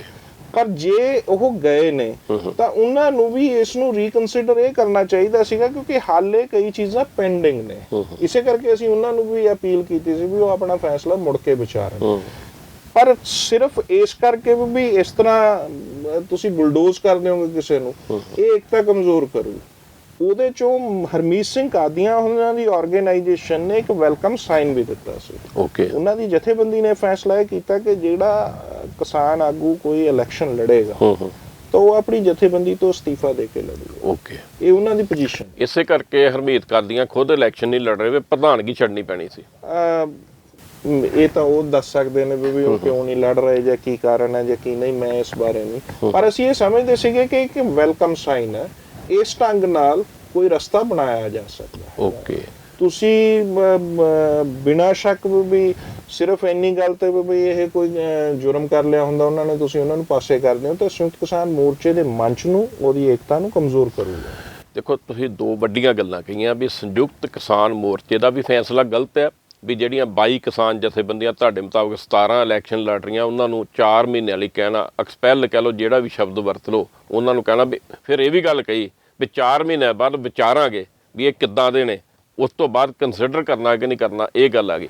ਦੂਸਰੀ ਗੱਲ ਤੁਸੀਂ ਕਹਿ ਰਹੇ ਜੇ ਵੀ ਇਲੈਕਸ਼ਨ ਲੜਨਾ ਉਹਨਾਂ ਦਾ ਰਾਈਟ ਹੈ, ਪਰ ਕਾਲ 'ਚ ਫੈਸਲਾ ਕੀਤਾ। ਹਾਂ, ਬਿਨਾਂ ਸ਼ੱਕ ਉਹਨਾਂ ਦਾ ਕਾਲ 'ਚ ਫੈਸਲਾ ਸਾਨੂੰ ਲੱਗਦਾ ਹੈ ਉਹਨਾਂ ਨੂੰ ਇਹ ਨਹੀਂ ਸੀ ਕਰਨਾ ਚਾਹੀਦਾ। ਸਾਡੀ ਸਮਝਦਾਰੀ ਇਹ ਹੈ ਕਿ ਪੰਜਾਬ ਦੇ ਰੀਅਲ ਇਸ਼ੂਜ਼ ਹੈਗੇ ਸੀ ਜਿਨ੍ਹਾਂ ਨੂੰ ਉਭਾਰਦੇ ਹੋਏ ਇੱਥੋਂ ਦੀਆਂ ਪੋਲੀਟੀਕਲ ਪਾਰਟੀਆਂ ਨੂੰ ਅਕਾਊਂਟੇਬਲ ਬਣਾਉਣਾ ਚਾਹੀਦਾ ਸੀਗਾ ਔਰ ਉਹਨਾਂ ਤੋਂ ਕਮਿਟਮੈਂਟ ਲੈਣੀ ਚਾਹੀਦੀ ਸੀ ਔਰ ਇਸ ਮੰਚ ਨੂੰ ਸੰਘਰਸ਼ ਦੇ ਮੰਚ ਵਜੋਂ ਹੀ ਅੱਗੇ ਲੈ ਕੇ ਜਾਣਾ ਚਾਹੀਦਾ। ਬਲਬੀਰ ਰਾਜੇਵਾਲ ਹੁਣਾਂ ਤੇ ਸ਼ਾਇਦ ਅੱਜ ਇਹ ਵੀ ਗੱਲ ਕਹਿਤੀ ਹੈ ਵੀ ਜਿਹੜਾ ਲਾਲ ਝੰਡਾ ਇਹਦੇ ਤੋਂ ਲੋਕ ਵੈਸੇ ਹੀ ਡਰਦੇ ਨੇ, ਇਹਨਾਂ ਨੂੰ ਵੋਟਾਂ ਕਿੰਨੇ ਪਾਉਣੀਆਂ ਤੇ ਵੋਟਾਂ ਪਾਉਂਦਾ ਹੀ ਕੋਈ ਨਹੀਂ। ਰਾਜੇਵਾਲ ਸਾਹਿਬ, ਤੁਸੀਂ ਵੀ ਲਾਲ ਝੰਡੇ ਵਾਲੇ ਜੇ। ਰਾਜੇਵਾਲ ਸਾਹਿਬ ਦੇ ਅਲੱਗ-ਅਲੱਗ ਸਮੇਂ ਤੇ ਅਲੱਗ-ਅਲੱਗ ਕਮੈਂਟ ਨੇ, ਕਈ ਵਾਰੀ ਉਹਨਾਂ ਨੂੰ ਸਵਾਦ ਵੀ ਆਇਆ ਸੀਗਾ। ਪਰ ਤੁਹਾਡੇ ਬਹੁਤ ਵੱਡੇ ਲੀਡਰ ਵੀ ਨੇ ਉਹ। ਤੁਸੀਂ ਉਹਨਾਂ ਨੂੰ ਸਰ ਪ੍ਰਮਾਣਿਤ ਲੀਡਰ ਵੀ ਮੰਨਦੇ ਜੇ? ਨਹੀਂ, ਇਸ ਤਰ੍ਹਾਂ ਅਸੀਂ ਉਹਨਾਂ ਨੂੰ ਸਤਿਕਾਰਯੋਗ ਆਗੂ ਮੰਨਦੇ ਹਾਂ। ਓਕੇ। ਸਰ ਪ੍ਰਮਾਣਿਤ ਤਾਂ ਇੱਥੇ ਸਾਰੀਆਂ ਜਥੇਬੰਦੀਆਂ ਦੀ ਆਪਣੀ ਆਪਣੀ ਕੰਟਰੀਬਿਊਸ਼ਨ ਹੈ, ਆਪਣਾ ਆਪਣਾ ਇੱਕ ਰੋਲ ਹੈ। ਨਿਰਭੈ ਸਿੰਘ ਢੁੱਡੀਕੇ ਹੋਰਾਂ ਦਾ ਆਪਣਾ ਇੱਕ ਇਤਿਹਾਸਕ ਰੋਲ ਰਿਹਾ ਇਸ ਮੌਕੇ ਦੇ ਵਿੱਚ, ਸਾਡੇ ਪ੍ਰਧਾਨ ਨੇ। ਜੀ ਜੀ। ਅਲੱਗ-ਅਲੱਗ ਆਗੂਆਂ ਦਾ ਅਲੱਗ-ਅਲੱਗ ਰੋਲ ਰਿਹਾ। ਅਸੀਂ ਵੀ ਉਸ ਤਰ੍ਹਾਂ ਦੀਆਂ ਜ਼ਿੰਮੇਵਾਰੀਆਂ ਨਿਭਾਈਆਂ ਨੇ। ਅਸੀਂ ਸਤਿਕਾਰਯੋਗ ਜ਼ਰੂਰ ਮੰਨਦੇ ਹਾਂ, ਅਸੀਂ ਉਹਨਾਂ ਤੋਂ ਬਹੁਤ ਕੁਝ ਸਿੱਖੇ ਵੀ ਹਾਂ। ਔਰ ਉਹਨਾਂ ਨੂੰ ਵੀ ਸਵਾਦ ਆਉਂਦਾ ਸੀਗਾ ਵੀ ਬਾਲ ਦੀ ਖੱਲ ਲਾਉਣ ਤੱਕ ਜਿਹੜੀਆਂ ਚੀਜ਼ਾਂ ਉਹ ਚੱਲਦੀਆਂ ਨੇ। ਜੇ ਹੁਣ ਉਹਨਾਂ ਨੇ ਕੀਤਾ ਤੇ ਉਹਨਾਂ ਦੇ ਆਪਣੇ ਮੋਰਚੇ ਦੇ ਅੰਦਰ ਦੀ ਉਹਨਾਂ ਦੀ ਦੁਬਿਧਾ ਹੈ, ਉਹਨਾਂ ਦੇ ਆਪਣੇ ਮਤਭੇਦ ਨੇ। ਉਹ ਇਹ ਮਤਭੇਦਾਂ ਦੇ ਉੱਪਰ ਉਹ ਕੋਈ ਕਮੈਂਟ ਕਰ ਰਹੇ ਨੇ ਵੀ ਇਦਾਂ ਨਹੀਂ ਹੁੰਦਾ, ਤਾਂ ਇਹ ਉਹਨਾਂ ਨੂੰ ਮੈਂ ਜ਼ਰੂਰ ਉਹਨਾਂ ਨੂੰ ਸਤਿਕਾਰਯੋਗ ਬਜ਼ੁਰਗਾਂ ਨੂੰ ਇਹ ਕਹਿਣਾ ਚਾਹੂੰਗਾ ਕਿ ਇਸ ਲੜਾਈ ਦੇ ਵਿੱਚ ਲਾਲ ਝੰਡੇ ਦਾ ਇੱਕ ਡੈਫੀਨੇਟ ਰੋਲ ਰਿਹਾ। ਇਸ ਮੋਰਚੇ ਬੜੇ ਝੰਡੇ ਦਿਖਦੇ ਸੀ ਉੱਥੇ, ਲਾਲ ਝੰਡੇ ਬਹੁਤ ਡੈਫੀਨੇਟ ਰੋਲ ਰਿਹਾ, ਸਾਰਿਆਂ ਦਾ ਰਿਹਾ। ਲਾਲ ਝੰਡੇ ਦੀਆਂ ਤਾਕਤਾਂ ਦਾ ਵੀ ਇੱਕ ਡੈਫੀਨੇਟ ਤੇ ਮਹੱਤਵਪੂਰਨ ਰੋਲ ਰਿਹਾ। ਪਰ ਕਿਉਂ ਡਿਨਾਈ ਕਰ ਰਹੇ ਹੁਣ ਇੱਕਦਮ ਇਹ ਸ਼ਬਦ ਕਹਿਣੇ? ਇਹ ਤਾਂ ਮੈਂ ਸਮਝਦਾ ਵੀ ਛੇਤੀ ਉਹ ਇਸ ਗੱਲ ਨੂੰ ਕੰਸੀਡਰ ਕਰਨਗੇ। ਉਮੀਦ ਹੈ ਕਿ ਉਹ ਕਿਸਾਨ ਸਫਾਂ 'ਚ ਮੋੜੇ ਆਉਣ ਔਰ ਮੁੜ ਕੇ ਉਹ ਇਸ ਸਾਰੀ ਗੱਲ ਦੇ ਵਿੱਚ ਆਉਣ, ਸਮਾਂ ਸਾਹਮਣੇ ਲੈ ਆਉ। ਇਹ ਬਾਰ-ਬਾਰ ਗੱਲ ਉੱਠ ਰਹੀ ਹੈ। ਗੁਰਨਾਮ ਚੜੂੰਦੀ ਹੁਣਾਂ ਨੇ ਪਿਛਲੇ ਦਿਨੀ ਦੋਸ਼ ਲਾਇਆ ਸੀ ਵੀ ਬਲਬੀਰ ਰਾਜੇਵਾਲ ਹੁਣੀ ਢੰਗ ਨਾਲ ਗੱਲ ਨਹੀਂ ਕਰਦੇ, ਉਹ ਤੇ ਮੇਰਾ ਫੋਨ ਨਹੀਂ ਚੱਕਦੇ। ਕੋਈ ਇੱਦਾਂ ਦੀ ਚਰਚਾ ਕਿਉਂ ਚੱਲ ਰਹੀ? ਕੋਈ ਕਹਿੰਦੇ ਨੇ ਵੀ ਜਿਹੜੀਆਂ ਆ ਟਿਕਟਾਂ ਦਿੱਤੀਆਂ ਨੇ, ਵੈਸੇ ਉਹ ਐਲੀਗੇਸ਼ਨ ਮੈਨੂੰ ਤੇ ਹਜਮ ਨਹੀਂ ਹੋ ਰਿਹਾ ਵੀ ਪੈਸੇ ਦੇ ਕੇ ਦਿੱਤੀਆਂ ਨੇ, ਮਨ ਮਰਜ਼ੀ ਨਾਲ ਦਿੱਤੀਆਂ ਨੇ। ਮਤਲਬ ਇੱਕ ਉਹ ਮੋਰਚਾ ਸੰਯੁਕਤ ਕਿਸਾਨ ਮੋਰਚੇ ਚੋਂ ਨਿਕਲਿਆ, ਸੰਯੁਕਤ ਸਮਾਜ ਮੋਰਚਾ ਜਿਹੜਾ ਜਦੋਂ ਇਲੈਕਸ਼ਨ ਲੜਦਾ ਤੇ 15-20 ਦਿਨਾਂ ਬਾਅਦ ਇੰਨੇ ਗੰਭੀਰ ਦੋਸ਼ ਲੱਗਣੇ, ਇਹ ਸੀਰੀਅਸ ਨਹੀਂ? ਦੇਖੋ, ਟੂ ਬੀ ਵੈਰੀ ਫਰੈਂਕ, ਜੇ ਸਪਸ਼ਟਤਾ ਨਾਲ ਕਹਿਣਾ ਹੋਵੇ ਤਾਂ ਸੰਯੁਕਤ ਸਮਾਜ ਮੋਰਚਾ ਕਾਹਲੀ ਨਾਲ ਬਣਾਇਆ ਗਿਆ ਇੱਕ ਮੋਰਚਾ ਆ, ਔਰ ਇਸ ਦਾ ਭਵਿੱਖ ਲਗਭਗ ਇਸੇ ਤਰ੍ਹਾਂ ਦਾ ਹੋਣ ਦੀ ਸੰਭਾਵਨਾ ਸੀ। ਕੁਝ ਚੀਜ਼ਾਂ ਸਾਹਮਣੇ ਆ ਗਈਆਂ ਨੇ ਉਸ ਗੱਲ ਦੇ ਵਿੱਚ, ਹਾਲੇ ਵੀ ਉਹਨਾਂ ਦਾ ਕੋਈ ਪ੍ਰੋਗਰਾਮ ਸਾਹਮਣੇ ਨਹੀਂ ਹੈ।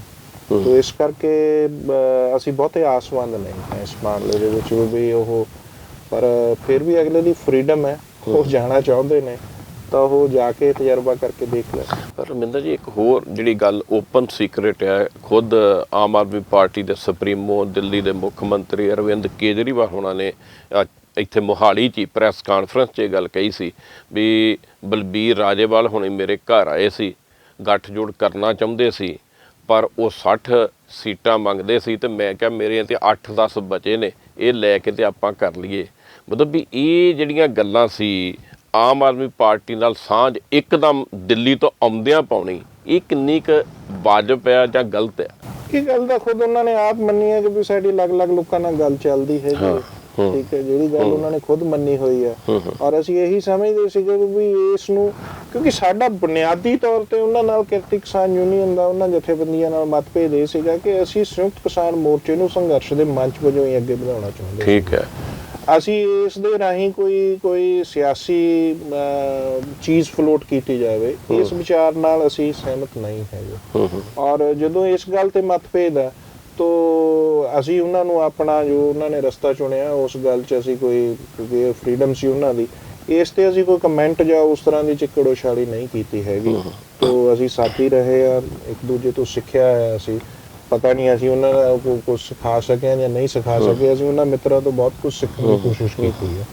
ਤੋ ਇਸ ਕਰਕੇ ਅਸੀਂ ਇਸ ਮੰਚ ਨੂੰ ਉਸੇ ਤਰ੍ਹਾਂ ਬਰਕਰਾਰ ਰੱਖਣ ਲਈ ਹਾਲੇ ਵੀ ਜਦੋਜਹਿਦ ਕਰ ਰਹੇ ਹੈਗੇ। ਅਸੀਂ ਹਾਲੇ ਵੀ ਇਸੇ ਕੋਸ਼ਿਸ਼ 'ਚ ਹਾਂ ਕਿ ਵੀ ਬਜਾਏ ਕਿ ਇੱਦਾਂ ਪੁਸ਼ ਕਰਕੇ ਇਹਦੀ ਏਕਤਾ ਨੂੰ ਵੀ ਕੀਤਾ ਜਾਵੇ, ਕੋਈ ਨਿਯਮ ਬਣਾ ਲਏ ਜਾਣ। ਮੰਨ ਲਓ ਕੋਈ ਇਹਨਾਂ 'ਚੋਂ MLA ਬਣ ਜਾਂਦਾ ਤਾਂ ਤੁਸੀਂ ਉਹਦੇ ਤੇ ਕਿਸੇ ਵੀ ਕਮੇਟੀ 'ਚ ਆਉਣ ਤੋਂ, ਉਹਦੇ ਕਿਸੇ ਵੀ ਮੰਚ ਦੇ ਉੱਪਰ ਆਉਣ ਤੋਂ ਰੋਕ ਲਾ ਦਿਓ, ਜਾਂ ਉਹਦਾ ਇਸ ਤਰ੍ਹਾਂ ਕਰ ਲਓ ਵੀ ਆਪਣੀ ਜਥੇਬੰਦੀ ਤੋਂ ਅਸਤੀਫਾ ਦੇਵੇ। ਅਸੀਂ ਸਮਝਦੇ ਹਾਂ ਕਿ ਵੀ ਜਥੇਬੰਦੀਆਂ ਨੂੰ ਹੀ ਬਾਹਰ ਕੱਢ ਦੇਣਾ। ਇਲੈਕਸ਼ਨ ਤਾਂ ਰਾਜੇਵਾਲ ਸਾਹਿਬ ਲੜ ਰਹੇ ਹੋਣਗੇ, ਸਾਰੀ ਰਾਜੇਵਾਲ ਆਰਗੇਨਾਈਜੇਸ਼ਨ ਥੋੜੀ ਲੜ ਰਹੀ ਹੈਗੀ। ਇਲੈਕਸ਼ਨ ਤਾਂ ਹਰਮੀਤ ਕਾਦੀਆਂ ਦੇ 2-4 ਲੀਡਰ ਲੜ ਰਹੇ ਹੋਣਗੇ ਜਿਹੜਾ ਉਹਨਾਂ ਨੇ ਅਸਤੀਫਾ ਦੇ ਕੇ ਲੜਾਉਣਾ, ਕਿਉਂਕਿ ਅੰਦਰ 20 ਮਤਭੇਦ ਨੇ। ਮਨਜੀਤ ਰਾਏ ਤੇ ਸਾਨੀ ਸਾਹਿਬ ਦੀ ਜਿਹੜੀ ਜਥੇਬੰਦੀ ਆ, ਉਹਦਾ ਪਤਾ ਲੱਗਿਆ ਵੀ ਉਹਨਾਂ ਨੇ ਕੋਈ ਇਲੈਕਸ਼ਨ 'ਚ ਕੈਂਡੀਡੇਟ ਨਹੀਂ ਦੇਣਾ। ਜੰਗਵੀਰ ਹੋਣਾ ਨੇ ਨਹੀਂ ਦੇਣਾ, ਬਹੁਤ ਸਾਰੇ ਲੋਕਾਂ ਨੇ ਨਹੀਂ ਦੇਣਾ। ਕਿਸਾਨ ਸਭਾਵਾਂ ਨੇ ਜਿਹੜੀਆਂ, ਕਿਤੇ ਇਦਾਂ ਤਾਂ ਨਹੀਂ ਵੀ ਜਿਹੜੀਆਂ ਉਹਨਾਂ ਨੂੰ ਹੌਲੀ ਹੌਲੀ ਪਤਾ ਲੱਗ ਗਿਆ ਵੀ ਦੇਣ ਦਾ ਫਾਇਦਾ ਕੋਈ ਨਹੀਂ? ਨਹੀਂ, ਇਹ ਗੱਲ ਤਾਂ ਜਿੱਥੋਂ ਤੱਕ ਸਾਡੀ ਜਾਣਕਾਰੀ 'ਚ ਹੈ ਕਿ ਜਦੋਂ ਇੱਥੇ ਸੰਯੁਕਤ ਸਮਾਜ ਮੋਰਚਾ ਬਣਿਆ ਤਾਂ ਮਨਜੀਤ ਰਾਏ ਹੋਣਾ ਦੀ ਮੈਂ ਇੰਟਰਵਿਊ ਸੁਣੀ ਸੀ, ਉਹਨਾਂ ਨੇ ਉਦੋਂ ਹੀ ਕਹਿਤਾ ਸੀਗਾ ਵੀ ਅਸੀਂ ਕੈਂਡੀਡੇਟ ਨਹੀਂ ਦੇਵਾਂਗੇ। ਓਕੇ। ਇਸੇ ਕਰਕੇ ਅਸੀਂ ਕਹਿੰਦੇ ਕਿ ਵੀ ਇਹ ਫੈਸਲਾ ਹੈ ਇਲੈਕਸ਼ਨ ਤੋਂ ਬਾਅਦ ਕਰਨ ਦੀ ਜ਼ਰੂਰਤ ਸੀਗੀ, ਇਹਦੇ ਕੋਈ ਨਿਯਮ ਵਿਧਾਨ ਬਣਾਉਣੇ ਚਾਹੀਦੇ ਸੀਗੇ, ਇਹ ਵੀ ਜ਼ਿਆਦਾ ਕਾਹਲੀ 'ਚ ਕੀਤਾ ਹੋਇਆ ਫੈਸਲਾ। ਪਰ ਇੱਕ ਰਮਿੰਦਰ ਜੀ ਇਹ ਵੀ ਗੱਲ ਆਉਂਦੀ ਹੈ, ਉਹਨਾਂ 'ਚ ਸ਼ਾਇਦ ਮੈਂ ਵੀ ਸ਼ਾਮਲ ਸੀ ਵੀ ਪੰਜਾਬ 'ਚ ਰਵਾਇਤੀ ਪਾਰਟੀਆਂ ਦੇ ਕਈ ਤਰ੍ਹਾਂ ਦੇ ਐਲੀਗੇਸ਼ਨ ਨੇ, ਕਰਜ਼ੇ 'ਚ ਡੋਬਤਾ, ਬੇਰੁਜ਼ਗਾਰੀ 'ਚ ਡੋਬਤਾ, ਡਰੱਗ 'ਚ ਧੱਸ ਗਿਆ ਪੰਜਾਬ ਦਾ ਜੂਸ ਕਰੀਮ ਜਿਹੜੀ ਹੈ ਕੈਨੇਡਾ ਅਮਰੀਕਾ ਵਿਦੇਸ਼ਾਂ ਦੇ ਜਹਾਜ਼ਾਂ 'ਚ ਚੜ੍ਹਨ ਦੀ ਕਾਹਲੀ ਪਈ ਹੈ, ਇੱਥੋਂ ਦਾ ਸਿਸਟਮ ਨਹੀਂ ਲੋਕਾਂ ਨੂੰ ਰਾਸ ਆ ਰਿਹਾ। ਵੀ ਇਸ ਸਿਸਟਮ ਨੂੰ ਦੂਰ ਕਰਨ ਲਈ ਉਹ ਕਿਸਾਨ ਲੀਡਰ ਜਿਹੜੇ ਕੀ ਕਹਿ ਲਈਏ ਆਪਾਂ ਵੀ ਜਿਨ੍ਹਾਂ ਨੇ ਇੱਕ ਨਵੀਂ ਪਿਰਤ ਪਾਈ ਹੈ, ਜਿਨ੍ਹਾਂ ਨੂੰ ਪੰਜਾਬ ਜਿਹੜਾ ਆ ਉਹ ਮਹਿਸੂਸ ਕਰਦਾ ਆ ਵੀ ਇਹ ਜੇ ਲੋਕ ਪੰਜਾਬ 'ਚ ਆਉਣ ਤੇ ਪੰਜਾਬ ਦਾ ਭਲਾ ਹੋ ਸਕਦਾ, ਤੇ ਤੁਹਾਡੀ ਵੀ ਵਿਚਾਰਧਾਰਾ ਤੇ ਇਹੀ ਹੈ, ਜਥੇਬੰਦੀ ਦੀ ਵੀ ਇਲੈਕਸ਼ਨ 'ਚ ਪਾਰਟੀਸਪੇਟ ਕਰਨਾ ਚਾਹੀਦਾ, ਫਿਰ ਕਿਉਂ ਪਰੇ ਹੋਏ, ਕਿਉਂ ਨਹੀਂ ਸਾਰੇ 32 ਜਥੇਬੰਦੀਆਂ ਇਸ ਪਾਸੇ ਤੁਰੀਆਂ? ਦੇਖੋ 32 ਜਥੇਬੰਦੀਆਂ 'ਚ ਵੀ ਜਿਵੇਂ ਪੂੰਜੀਵਤ ਜਿਹਨੂੰ ਕਹਿੰਦੇ ਹੁੰਦੇ ਤਾਲੇ ਦੀ ਪੂੰਜੀ ਤਾਂ ਇਹੀ ਸੀ ਸਾਰੇ ਐਸਕੇਐਮ 'ਚ, ਤਾਂ ਇਹਦੇ 'ਚ ਅਲੱਗ-ਅਲੱਗ ਵਿਚਾਰਾਂ ਦੇ ਲੋਕ ਨੇ। ਖੂਬਸੂਰਤੀ ਇਸੇ ਗੱਲ ਸੀ, ਇੱਕ ਗੱਲ ਬਿਲਕੁਲ ਸਪਸ਼ਟ ਸਮਝਣੀ ਚਾਹੀਦੀ ਹੈ ਕਿ ਅਲੱਗ-ਅਲੱਗ ਵਿਚਾਰਾਂ ਦੇ ਲੋਕਾਂ ਨੇ ਸੰਯੁਕਤ ਕਿਸਾਨ ਮੋਰਚਾ ਬਣਾਇਆ ਸੀ। ਓਕੇ। ਔਰ ਇਹਦੀ ਇਹ ਖੂਬਸੂਰਤੀ ਨੂੰ ਜਿਹਨੂੰ ਕਹਿੰਦੀ ਹੈ ਕਿ ਰਿਸਪੈਕਟ ਹੀ ਕਰਨਾ ਚਾਹੀਦਾ ਹੈ। ਇਸ ਕਰਕੇ ਇਹ 32 ਦੇ 32 ਇੱਕ ਪਾਸੇ ਜਾਂਦੇ, ਇਹ ਤਾਂ ਸੰਭਵ ਨਹੀਂ ਸੀ। ਠੀਕ ਹੈ, ਇਸੇ ਕਰਕੇ ਇਸ ਸਵਾਲ ਨੂੰ ਪੰਜਾਬ ਦੀਆਂ 32 ਜਥੇਬੰਦੀਆਂ 'ਚ ਖੁੱਲ੍ਹਾ ਰੱਖਿਆ ਗਿਆ। ਜਿਹੜਾ ਬਾਕੀ ਦਾ ਤੁਹਾਡਾ ਸਵਾਲ ਹੈ, ਲੋਕ ਬਿਨਾਂ ਸ਼ੱਕ ਪੰਜਾਬ ਦੇ ਲੋਕ ਇਸ ਸਿਸਟਮ ਤੋਂ ਆਵਾਜ਼ਾਰ ਨੇ, ਉਹ ਬਦਲ ਲੱਭਦੇ ਨੇ, ਸਮਾਜਿਕ ਤਬਦੀਲੀ ਦਾ ਰਾਹ ਤਲਾਸ਼ ਰਹੇ ਨੇ, ਤਾਂ ਉਹਨਾਂ ਨੂੰ ਇੱਕ ਆਸ ਦੀ ਕਿਰਨ ਇਹ ਆਗੂ ਵੀ ਲੱਗੇ ਹੋ ਸਕਦੇ ਨੇ, ਉਹ ਕਿਸੇ ਹਿੱਸੇ ਨੂੰ ਉਹਨਾਂ ਨੂੰ ਪੁਸ਼ ਵੀ ਕੀਤਾ ਹੋ ਸਕਦਾ ਹੈ। ਪਰ ਅਸੀਂ ਸਮਝਦੇ ਹਾਂ ਕਿ ਸਮਾਜਿਕ ਤਬਦੀਲੀ ਦਾ ਰਸਤਾ ਹੋਰ ਪਾਸੇ ਨਹੀਂ ਜਾਂਦਾ। ਰਾਦਰ ਇਹਦੀ ਥਾਂ ਤੇ ਅਸੀਂ ਇਸ਼ੂ ਬੇਸਡ ਚੀਜ਼ਾਂ ਫਿਕਸ ਕਰ ਸਕਦੇ ਸੀ। ਮੰਨ ਲਓ ਅੱਜ ਪੰਜਾਬ ਦੇ 2-3 ਮਹੱਤਵਪੂਰਨ ਸਵਾਲ ਨੇ। ਇੱਕ ਸਵਾਲ ਹੈ ਖੇਤੀ ਸੰਕਟ ਦਾ, ਇਹਦਾ ਹੱਲ ਕੀ ਹੈ? ਇਹਦਾ ਹੱਲ ਬਦਲਵਾਂ ਖੇਤੀ ਮਾਡਲ ਲਿਆਉਣ ਤੇ ਹੈ। ਹਰੇ ਇਨਕਲਾਬ ਦਾ ਜਿਹੜਾ ਵੱਧ ਮਸ਼ੀਨੀਕਰਨ ਦੇ ਉੱਪਰ, ਵੱਧ ਪਾਣੀ ਦੀ ਵਰਤੋਂ ਦੇ ਉੱਪਰ, ਵੱਧ ਰਸਾਇਣਾਂ ਦੀ ਵਰਤੋਂ ਦੇ ਉੱਪਰ ਜਿਹੜਾ ਇਹ ਵਿਕਾਸ ਮਾਡਲ ਹੈ, ਇਹ ਕਾਰਪੋਰੇਟ ਪੱਖੀ ਵਿਕਾਸ ਮਾਡਲ ਹੈ। ਇਹਦੀ ਥਾਂ ਤੇ ਕਿਸਾਨ ਪੱਖੀ, ਕੁਦਰਤ ਪੱਖੀ ਕਿਹੜਾ ਅਲਟਰਨੇਟਿਵ ਖੇਤੀ ਮਾਡਲ ਹੋਵੇ, ਇਹ ਸਵਾਲ ਬੈਸਟ ਹੋਣਾ ਚਾਹੀਦਾ ਸੀ। ਪੰਜਾਬ ਦਾ ਪਾਣੀ ਅਸੀਂ ਚੌਥੀ 4 ਤੱਗੀਆਂ ਚੋਂ ਤੀਜੀ ਤੱਗੀ ਚੋਂ ਕੱਢ ਰਹੇ ਹਾਂ। ਪੰਜਾਬ ਦੇ ਪਾਣੀ ਨੂੰ ਰੀਚਾਰਜ ਕਰਨ ਲਈ ਕੀ ਪਾਲਿਸੀ ਹੋਵੇ ਇਸ ਖੇਤੀ ਮਾਡਲ ਦੇ ਨਾਲ ਜੋੜ ਕੇ, ਇਹ ਸਵਾਲ ਸਾਨੂੰ ਇਲੈਕਸ਼ਨ 'ਚ ਨਜ਼ਰ ਹੀ ਨਹੀਂ ਆ ਰਿਹਾ। ਅਸੀਂ ਇਹ ਸਵਾਲ ਗਰਾਊਂਡ ਤੇ ਰੇਸ ਕਰ ਰਹੇ ਹੈਗੇ ਹਾਂ। ਸਾਡੀ ਕੰਪੇਨ ਚੱਲ ਰਹੀ ਹੈਗੀ, ਅਸੀਂ ਪਿੰਡਾਂ 'ਚ ਇਸ ਗੱਲ ਤੇ ਲੋਕਾਂ ਨੂੰ ਅਵੇਅਰ ਕਰ ਰਹੇ ਹਾਂ। ਆਉਣ ਵਾਲੇ ਸਮੇਂ 'ਚ ਸੰਘਰਸ਼ ਦੇ ਮੁੱਦੇ ਬਣਨੇ ਨੇ। ਬੇਰੁਜ਼ਗਾਰੀ ਇੱਕ ਵੱਡਾ ਸਵਾਲ ਹੈ ਪੰਜਾਬ ਦੇ ਵਿੱਚ। ਡਰੱਗ ਐਡਿਕਸ਼ਨ ਦਾ ਕੁਐਸਚਨ ਜਾਂ ਡਰੱਗਸ ਦਾ ਕੇਸ ਵੀ ਬੇਰੁਜ਼ਗਾਰੀ ਨਾਲ ਜੁੜਿਆ ਹੋਇਆ ਹੈ। ਬੇਰੁਜ਼ਗਾਰੀ ਕਿਵੇਂ ਦੂਰ ਹੋਊਗੀ? 2 ਤਰੀਕੇ ਕਰਨੇ ਪੈਣੇ ਆ। ਇੱਕ, ਪੰਜਾਬ ਨੂੰ ਇੰਡਸਟਰੀਲਾਈਜੇਸ਼ਨ ਦੀ ਲੋੜ ਹੈ। ਹੁਣ ਇੰਡਸਟਰੀਲਾਈਜੇਸ਼ਨ ਹੈ ਜਿਹੜੀ, ਉਹਦਾ ਰਸਤਾ ਕੀ ਹੋਊਗਾ? ਕੀ ਕੋਆਪਰੇਟਿਵ ਹੋਊਗਾ ਜਾਂ ਕਾਰਪੋਰੇਟ ਪੱਖੀ ਹੋਊਗਾ? ਕੀ ਐਗਰੋ ਬੇਸਡ ਹੋਊਗਾ ਜਾਂ ਡਿਸਟਿਲਰੀਆਂ ਹੋਣਗੀਆਂ ਜਿਹੜੀਆਂ ਸ਼ਰਾਬ ਦੀਆਂ ਜਿਹੜੀਆਂ ਮਨਾ ਮੋਹੀ ਪਾਣੀ ਕੱਢ ਰਹੀਆਂ ਨੇ? ਤਾਂ ਇਹ ਇੱਕ ਤਾਂ ਇਹ ਇੰਡਸਟਰੀਲਾਈਜੇਸ਼ਨ ਕਿਸ ਤਰ੍ਹਾਂ ਹੋਊਗੀ, ਇਹਦਾ ਕੁਐਸਚਨ ਸੀ।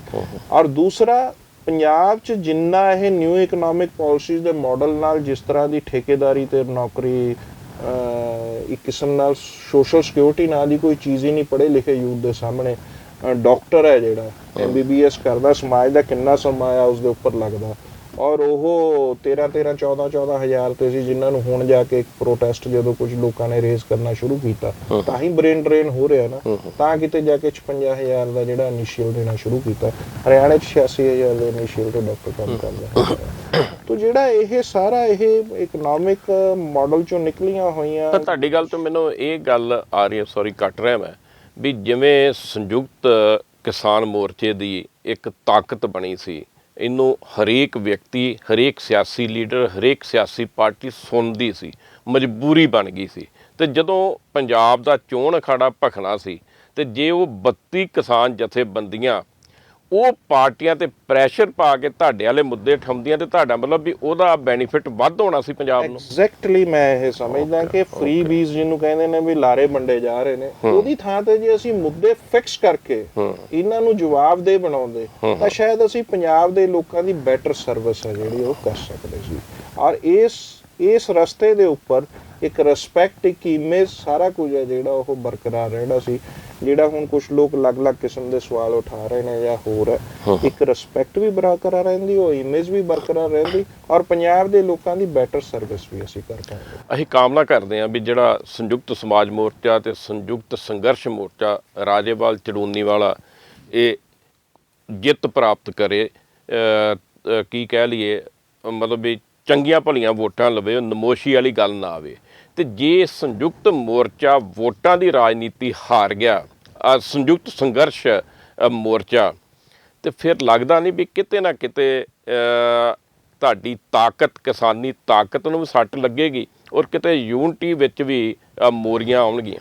ਸੰਯੁਕਤ ਕਿਸਾਨ ਮੋਰਚੇ ਦੀ ਅਸਲ ਤਾਕਤ ਉਹਦੇ ਸੰਘਰਸ਼ 'ਚ ਪਈ ਹੈ, ਔਰ ਇਹ ਸੰਘਰਸ਼ ਜੀ ਜਾਨ ਨਾਲ ਫਿਰ ਕਰਨਾ ਪਊਗਾ, ਲੈਸਨ ਲੈਣਾ ਪਊਗਾ। ਜੇ ਮੰਨ ਲਓ ਜੇ ਤੁਹਾਡੇ ਵਾਲੀ ਗੱਲ ਹੋ ਜਾਏ, ਮੈਂ ਹਾਲੇ ਤਾਂ ਨਹੀਂ ਇਹ ਕਹਿੰਦਾ, ਮੈਂ ਤਾਂ ਹਾਲੇ ਵੀ ਉਹਨਾਂ ਨੂੰ ਸ਼ੁਭ ਸ਼ਾਮਾਂ ਹੀ, ਹਾਂ ਚਲੋ ਉਹ ਤੇ ਆਪਾਂ ਸ਼ੁਭ ਸ਼ਾਮਾਂ ਦਿੰਦੇ ਹਾਂ, ਚਾਹੇ ਆਸਵੰਦ ਨਾ ਵੀ ਹੋਈਏ ਫਿਰ ਵੀ ਸ਼ੁਭ ਸ਼ਾਮਾਂ ਦੇਣ ਦੀ ਤਾਂ ਰਹੂਗੀ। ਹੈ ਤੇ ਆਪਣੀਆਂ ਧਿਰਾਂ ਨੇ, ਆਪਣੇ ਸਾਡੇ ਨਾਲ ਸੰਘਰਸ਼ 'ਚ ਰਹੇ ਨੇ, ਅਸੀਂ ਸਾਡੇ ਮਿੱਤਰ ਨੇ, ਉਹਨਾਂ ਤੋਂ ਕਈਆਂ ਤੋਂ ਅਸੀਂ ਬਹੁਤ ਕੁਝ ਸਿੱਖਿਆ ਹੈ ਚੀਜ਼ਾਂ ਤੋਂ।